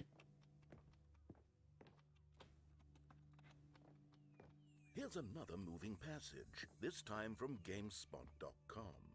The Stanley Parable is both a richly stimulating commentary on the nature of choice in games, and one that offers some of the most enjoyable, surprising, and rewarding choices I've ever been confronted with in a game. 9 out of 10. Don't you get it, Stanley? The game was perfect.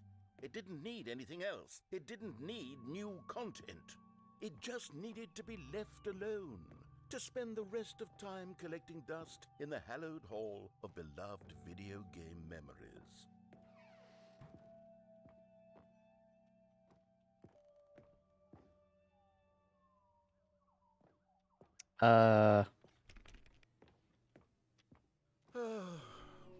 These were simpler times, Stanley. But I wouldn't give to go back, to have it all over again. Wait, hang on. I don't recall this part of the memory zone before. What's this? What's down here? Oh no. Oh God, no. Stanley, it's a collection of reviews from Steam, the online video game distributor. I haven't looked at these in years. I can't even imagine what's been collecting down here. Surely these reviews were glowing as well, weren't they? Honestly, I could not be bothered to play this game to full completion. The narrator is obnoxious and unfunny, with his humor and dialogue proving to be more irritating than entertaining. Unfunny! I'm not trying to be funny. I'm trying to make a serious work of art. I suppose I could write up a handful of gags to insert into the Stanley Parable, but the game is already such a densely layered web of profound philosophical insights that I can't even imagine where I'd have the room to stick them.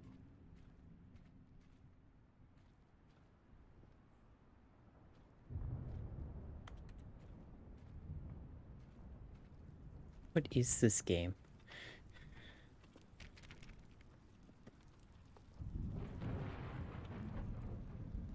Okay, let's see what this one says. While the idea for the game is good, for someone who prefers non-linear games, this preachiness gets annoying fast. Preachy? Stanley? I'm not preachy, am I? You can tell me if I'm preachy. Honestly, you can. Oh, goodness. This is actually quite shocking for me. Well, to be honest, I had always thought of the game's dialogue as being rather terse to begin with. You can't know how much fluff I cut from the game to get it to feel as light and airy as it... Well, I always thought it did, but maybe it wasn't. Oh dear, what an awful memory to have to hold on to. These black marks on my otherwise unimpeachable track record. Yeah, I'm in some of the new content and I'm kind of confused. Like I let these people down. Perhaps the Stanley Parable isn't quite as sterling as I always remembered. Well, narrator, you gotta remember there's trolls. Like people in YouTube chat. Like Caleb. I do my best to make everyone happy, but you can't be all things to all people. What's this one got to say? You constantly have to stop doing anything so the narrator can catch up with his long-winded explanations of what's happening. I wish there was a skip button. A skip button?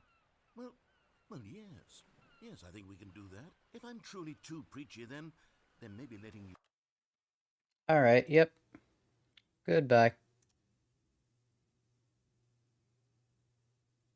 Wait.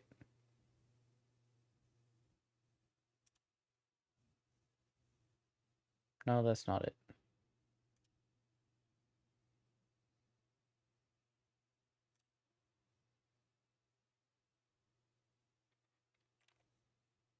There we go. Skip ahead for just a moment, surely it couldn't hurt.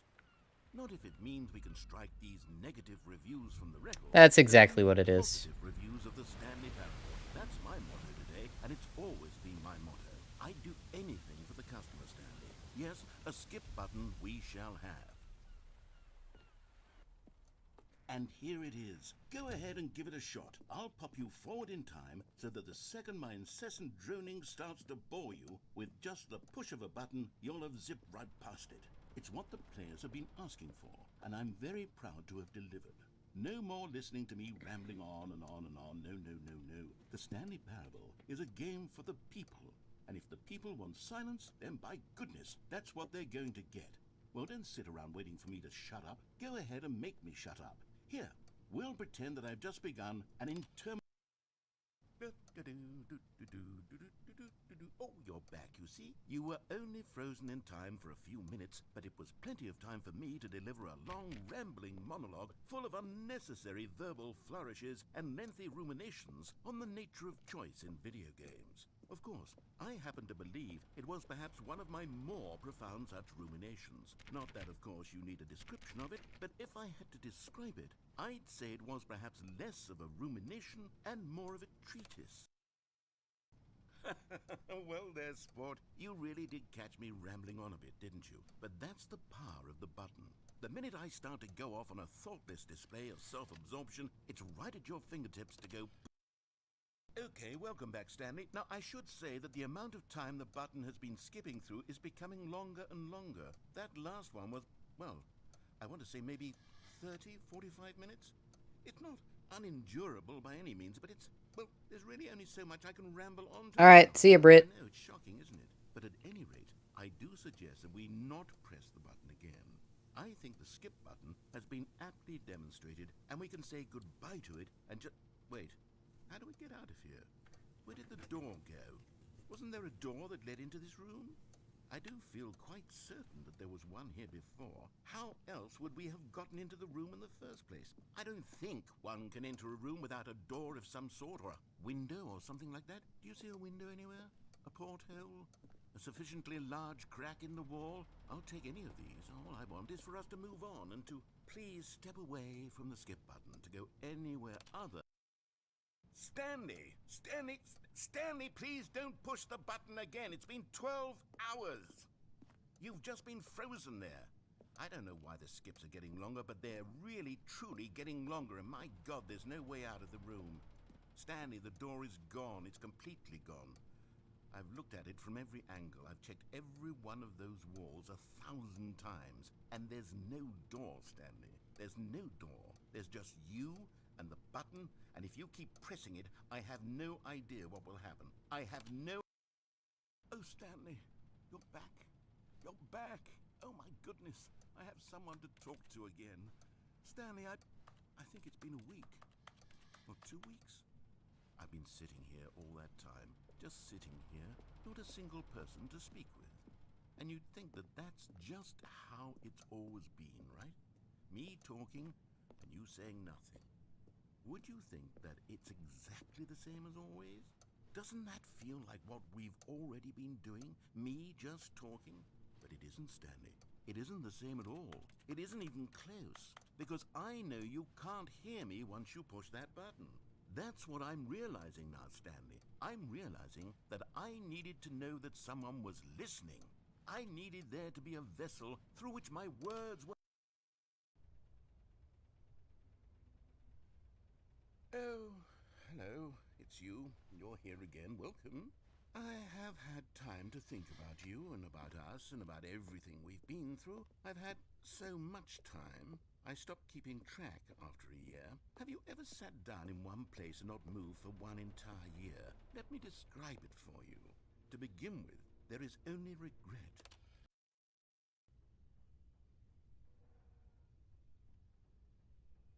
I killed him.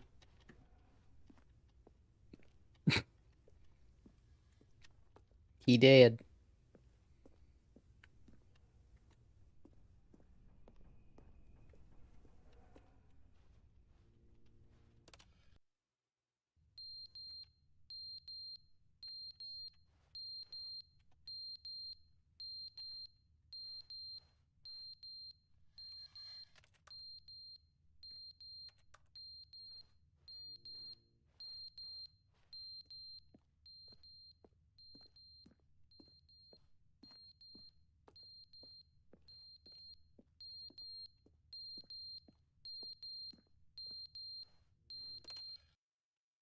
But they didn't understand the game was never meant to be funny. It was meant to have a point. It was meant to speak to the human condition. But where are the jokes? Where are the jokes? They bemoaned, they screamed, they gnashed their teeth and said, entertain us. It wasn't enough. They had to leave a pathetic little thumbs-down review and make all of their pitiful demands. But then, he's talking too much, they said. First, he didn't entertain us, now he...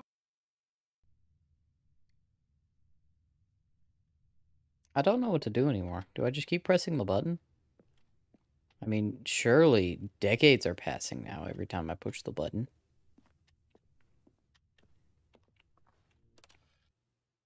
The end is never the end, is never the end, is never the end, is never the end, is never the end, is never the end, is never the end, is never the end, is never the end, is never the end, is never the end, is never the end, is never the end, is never the end, is never the end.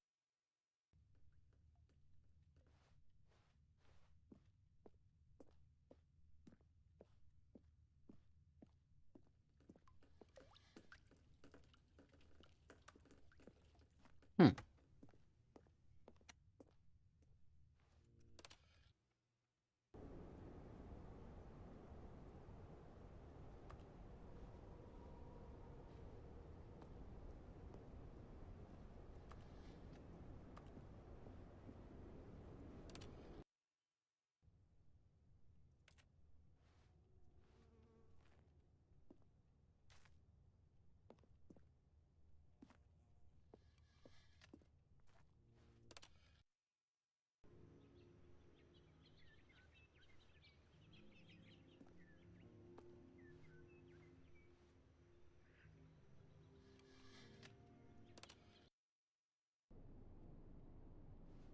Oh.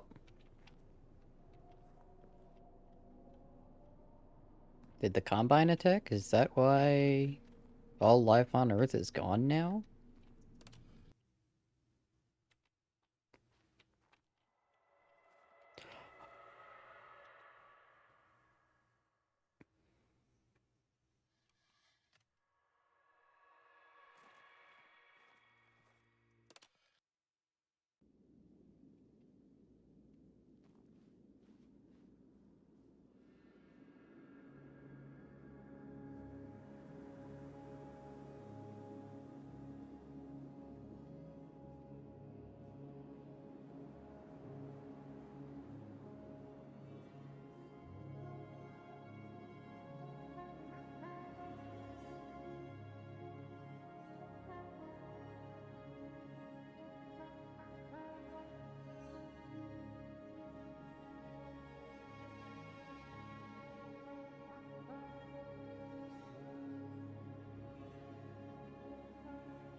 Oh.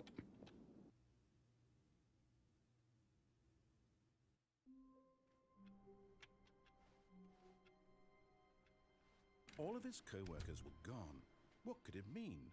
Stanley decided to go to the meeting room. Perhaps he had simply missed a memo.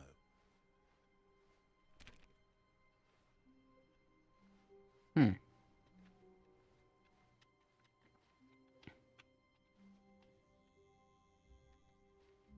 Oh, good. You notice my sign. Yes, I have something very exciting to show you.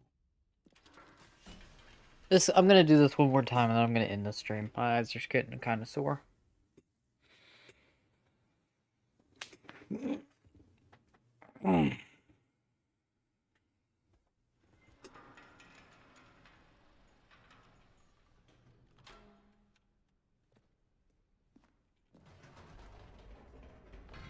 You see, Stanley, I've been reflecting on the Stanley Parable and about how roundly disappointing this ultra deluxe version has turned out to be.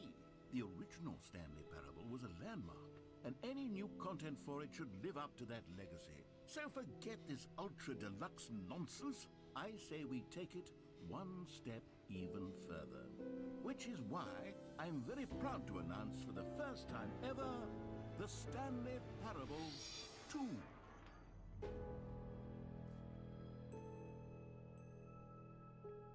Yes, you see, isn't this far superior to a measly re-release with a few minor additions? Think of all the new territory we'll cover with a fully fledged sequel. An entirely new experience, built from the ground up.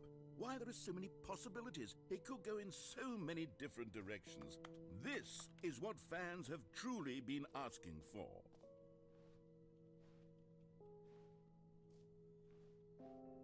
Calling it the Stanley Parable 2 is just so much catchier than Ultra Deluxe, don't you think? Ultra Deluxe? What does it even mean? But the Stanley Parable 2, now that's an artistic statement right there. It's future-oriented. It screams progress and innovation and long-term franchising potential.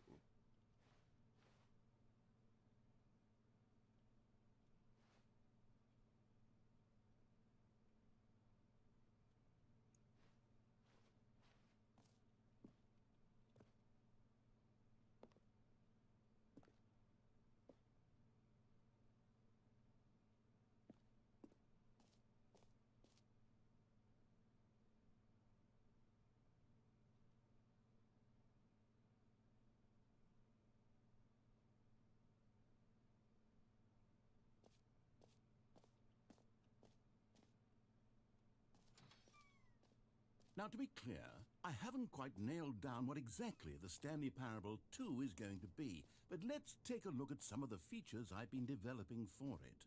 I figure that if I can loosely organize a handful of interesting concepts, that surely the game will sort of naturally spring up around them.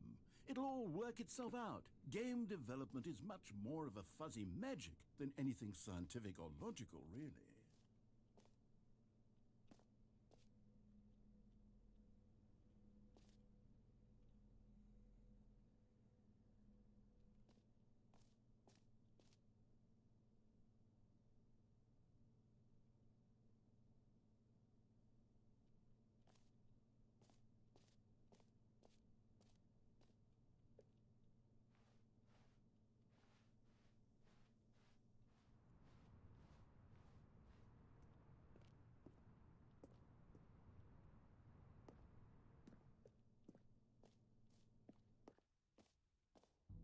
Here we are. Go on, try out some of the new features.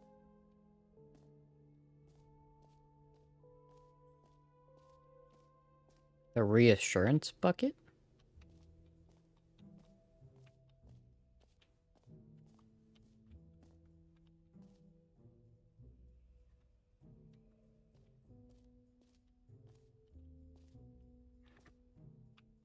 Infinite hole?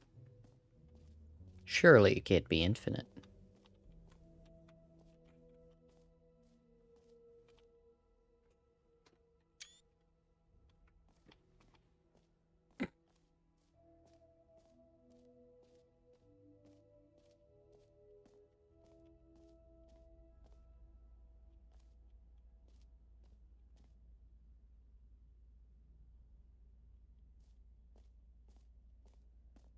Stanley, here's an idea that I'm truly fond of. It's never been done before in a video game. This is, in fact, a hole that you can fall down forever. That's right. Infinite falling. You can fall until the end of time, if you like. A stunning leap forward for video games as a medium.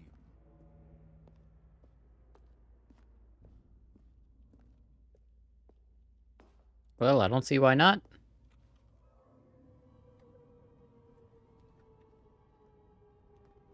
You see, isn't it wonderful? One of my more ingenious concoctions, if I do say so. Now then, since you've gotten to see the infinite hole, you can press the teleport button to pop back up to the top, and we can continue onward. Now, I don't mean to be a bummer, but I do recommend you use the teleport button to go back to the top. Maybe do it on the sooner rather than later spectrum of things.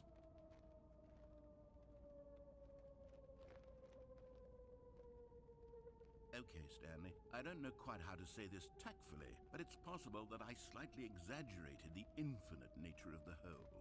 Is it a very, very deep hole? To be certain it is. It's an extremely deep hole. I don't want anyone to say that it isn't an astonishingly deep hole. It is. Is it infinite? Well, that sort of depends on your definition of infinity.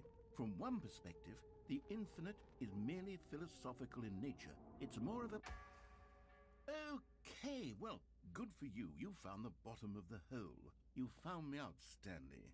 I'm a liar and a cheat, and you're so clever. Look, I think the issue here is just that you're unusually fascinated by falling. What normal person actually wants to fall infinitely? I figured the hole was as deep as anyone would actually need. Don't you put this on me. Maybe you're the Just problem. the two of us.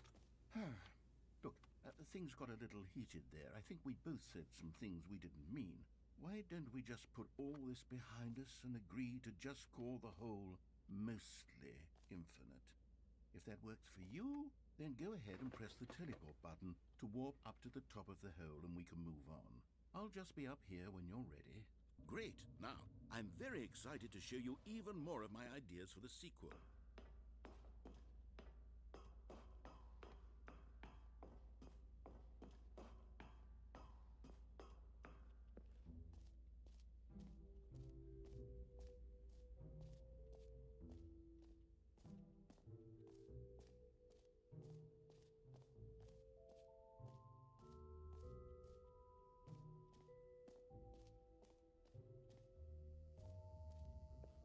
Now here's something special. You remember that broken test achievement that got left in the game on accident? Well, I'm developing a technology to simply give you the achievement.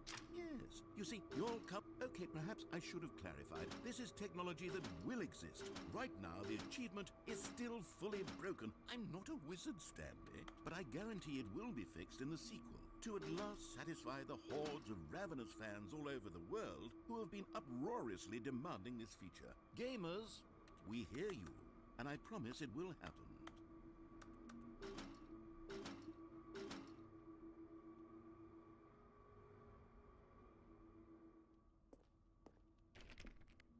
Bruh.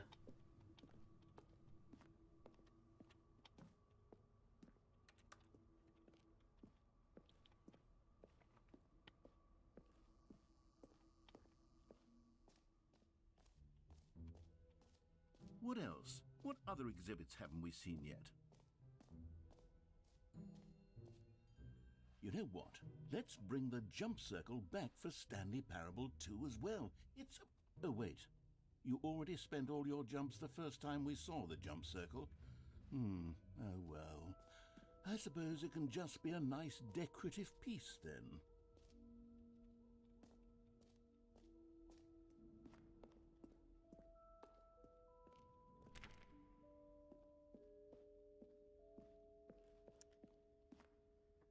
One second, guys.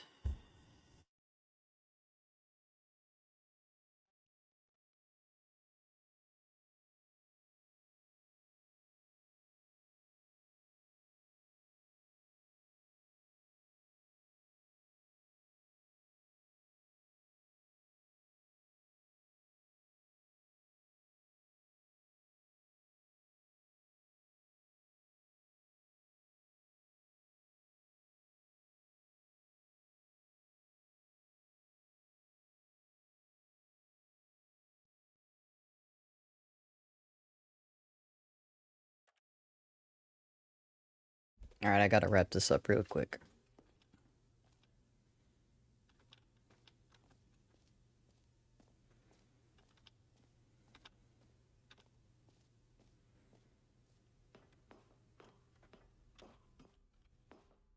An epilogue would be fun, wouldn't it, Stanley? Yes, it will go at the end of the, well, we'll figure that out later.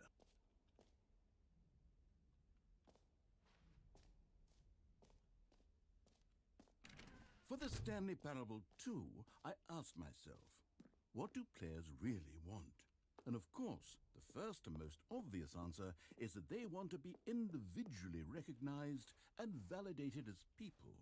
So with that in mind, sorry, I should have clarified. Right now, the button only says the name Jim. But of course, in the final game, this button will say your name, whatever name that is. Here, let's have you role-play as Jim to really simulate the full experience of this feature. Just play along. I promise you'll love it. Okay, here we go. Let's take a deep breath, clear your mind, forget whoever you are, and simply become a person named Jim. Jim. Whoa, whoa, whoa, whoa, whoa, hold on. I wasn't finished setting up the backstory. If you don't properly roleplay as Jim, then you'll never understand the impact of this button. Otherwise, it's just a stupid button that says somebody else's name. Okay, we're doing it again, and this time let me finish first.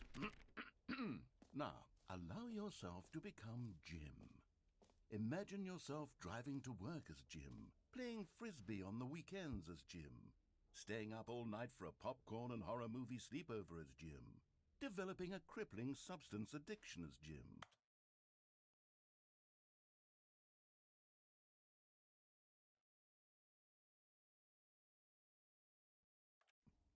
Never mind, I've got time. Yourself through fringe religious groups as Jim. And finally, dying a slow death at an old age, surrounded by members of your cult as Jim. Do you feel it in your soul?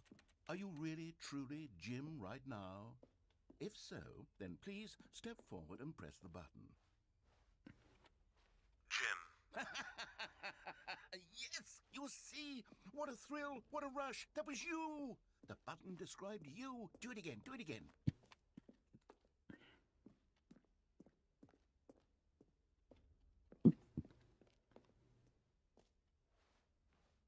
Jim. Ooh, it hits even harder the second time. If this were the only new feature in the Stanley Parable 2, it would still be worth the money. Let's take a break from the Jim button. I'm too emotionally drained from all of this personal validation. Jim. Whoa there, cowboy. Sometimes a person can be too much Jim. I'm putting the Jim button away. Otherwise, soon you'll start to lose all sense of who you actually are. Jim.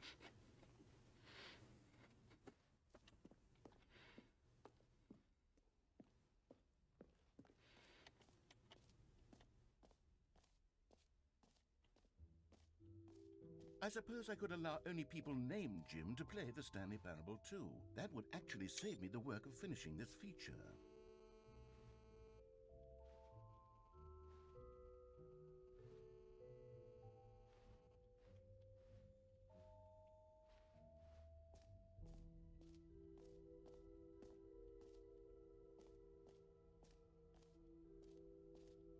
Okay, I'll be honest, I haven't yet decided on this one. I think that in the new version, the office could use a bit of decoration, like balloons. But I'm undecided on Get Well Someday and Happy 12th Birthday. Which would you go with? You know, sometimes when you solicit another person's opinion, it makes you realize that you knew which one you actually really wanted all along. Get Well Someday it is. Or actually, maybe I should have gone with... No, I've made my decision. We're moving on.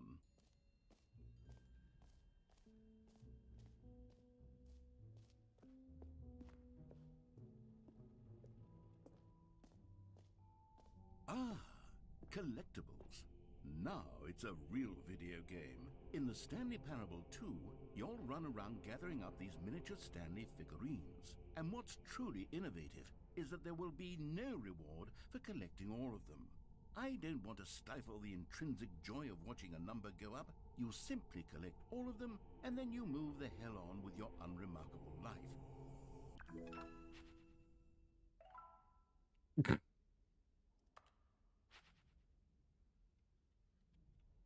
Okay.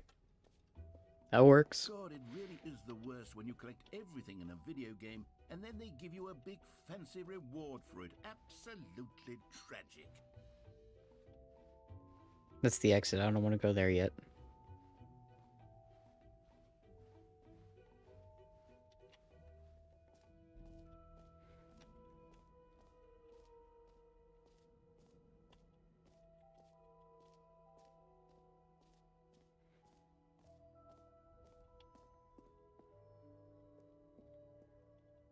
A common complaint of the Stanley Parable was that it was confusing and paradoxical, that it engendered a chaotic sense of reckless despair in those who played it. Well, I am happy to say that after much consideration, I've engineered a clever solution to this fundamental problem with the game.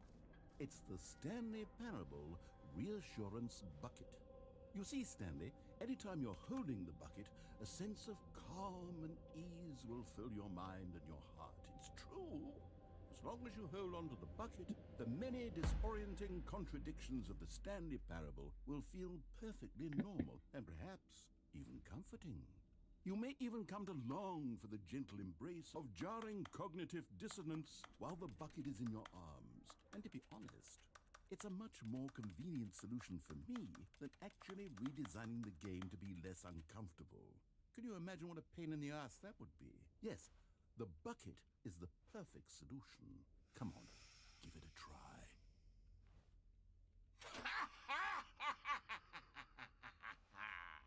Can you feel it? The glow of comfort, even in the face of crushing despair, must already be sweeping through your body. And in fact, can I say that I do believe the bucket lends you an air of charisma as well? I think that just holding it has made you the slightest bit more attractive as a person. The benefits of the bucket seem to go on and on, don't they? All this and more await you in the Stanley Parable 2.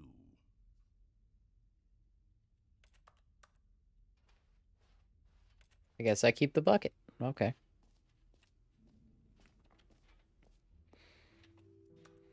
Does anyone give out awards for most enjoyable bucket in a video game? That really should be an award if it isn't already.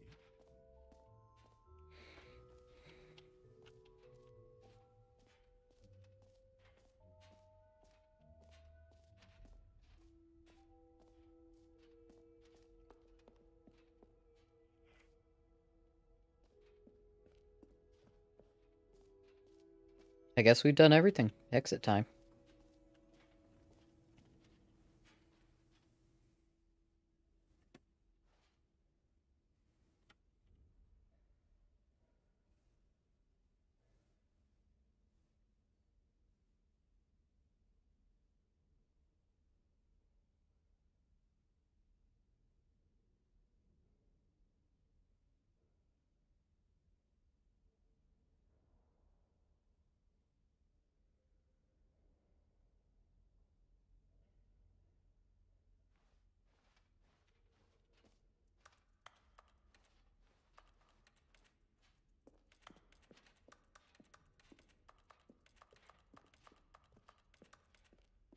All right, have you seen everything you wanted to? Ready to move on now?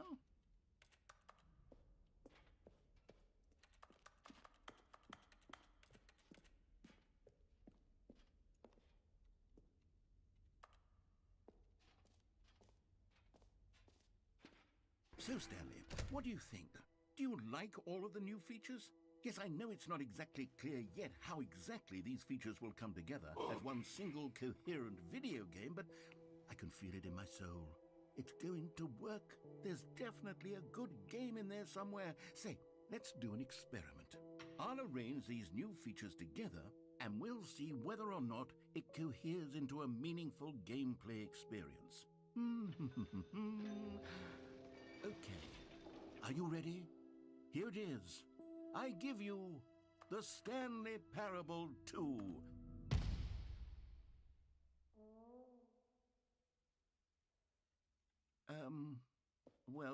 I mean, there's potential here, right? It's sort of... Okay, never mind. Hold on, let me do a different arrangement. Okay, yes, this is much better. I feel good about this. Here we go, version 2. Who am I kidding, Stanley? This isn't a coherent video game at all. It's a lot of gags. And I do very much enjoy creating gags, but they don't add up to anything. I wanted more than anything to create a sequel that would capture all the magic of the first game. I wanted fans to love it. No matter how good these gags are, they won't stand on their own. They would need the structure and the gameplay of the original. Wait, maybe that's it. I can take the original Stanley Parable and simply, well, insert a few of my new features into it. Tastefully, of course. With respect. With care for the vision and integrity of the original game. Would it possibly work? I suppose it could. But it would need a really, really tremendous title screen. A title screen that says with bold and uncompromising conviction, "This is the Stanley Parable 2. Let me see if I can whip something up. All right, perfect. Go ahead. Take a look.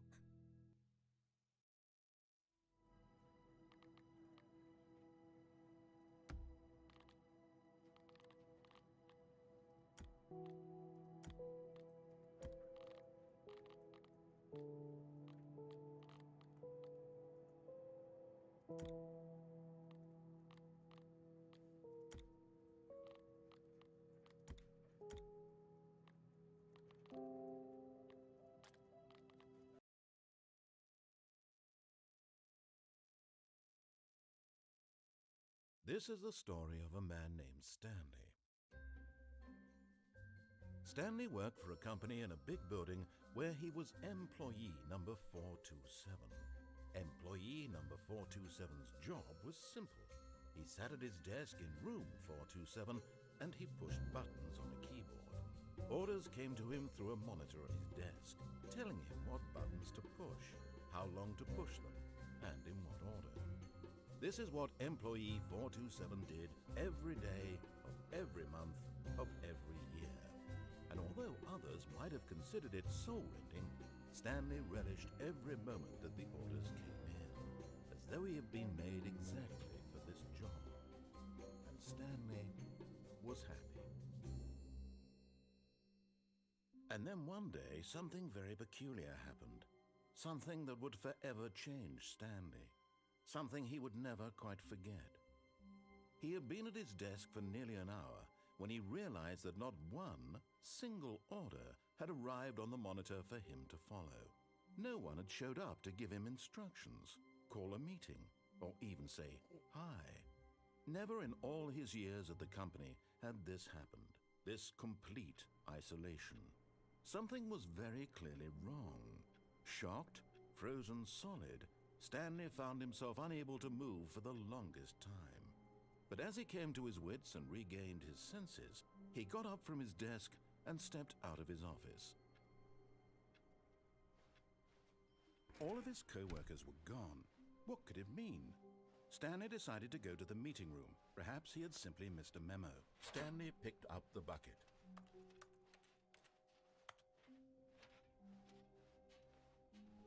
Stanley clutched the bucket tightly to his chest and entered the door on his left.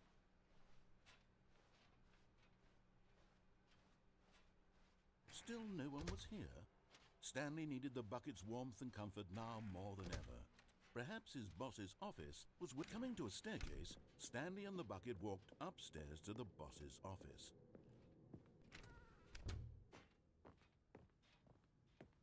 Stepping into his manager's office, Stanley was once again stunned to discover not an indication of any human life. But Stanley guessed the correct code by sheer luck. Was it that the bucket knew all along? Was the bucket guiding him? Yes, this is certainly the most logical explanation.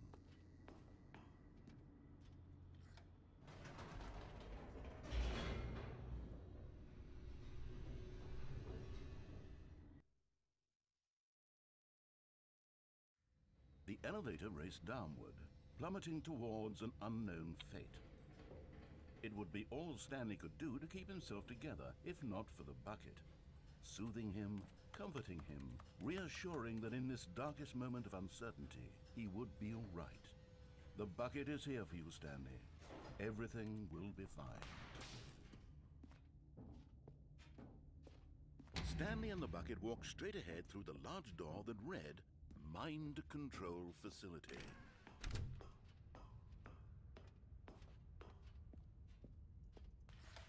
The lights rose on an enormous room packed with television screens. What horrible secret did this place hold? Stanley and the bucket both wondered to themselves.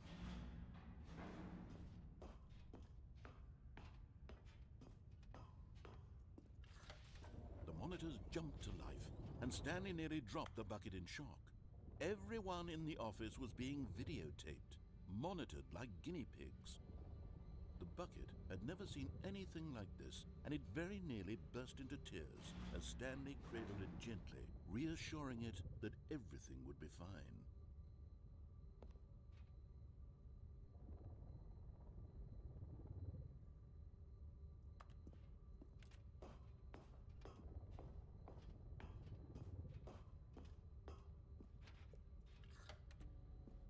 Was the bucket under the mind control facility's influence as well? Had the bucket been told to do things it didn't wish to do?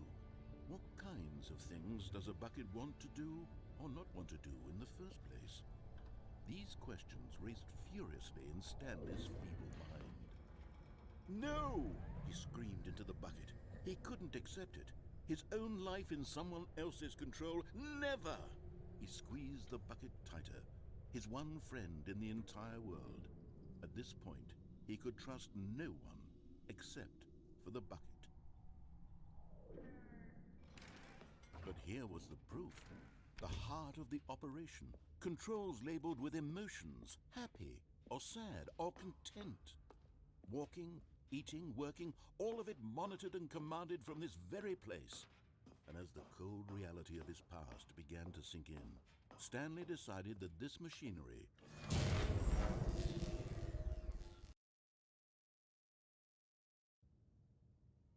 Stanley and the bucket waited in blackness. Was it over?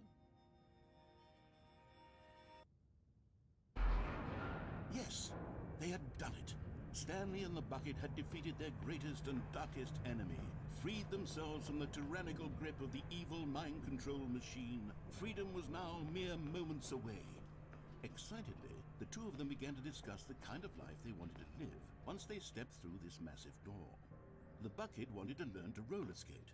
Stanley wanted to sneeze in every country on Earth.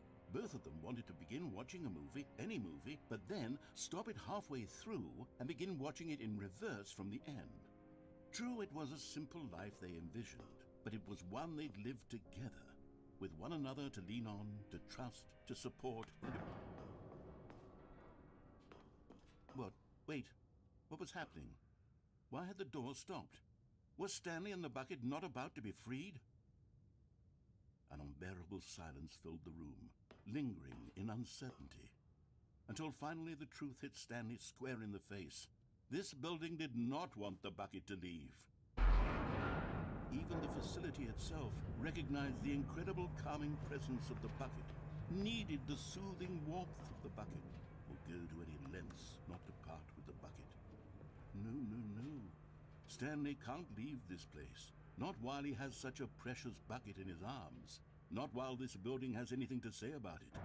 Stanley realized he would never again leave this very room. But at least he has the bucket. To be trapped eternally in darkness isn't really so bad, Stanley thought to himself. As long as I have my bucket with me, right? I'll be okay, won't I? Stanley gulped. Very soon now, he was about to find out.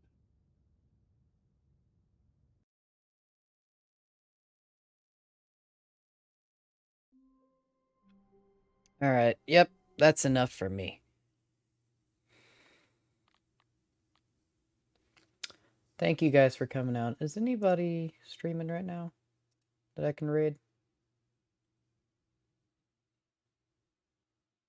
Nope. Alright. Bye, guys.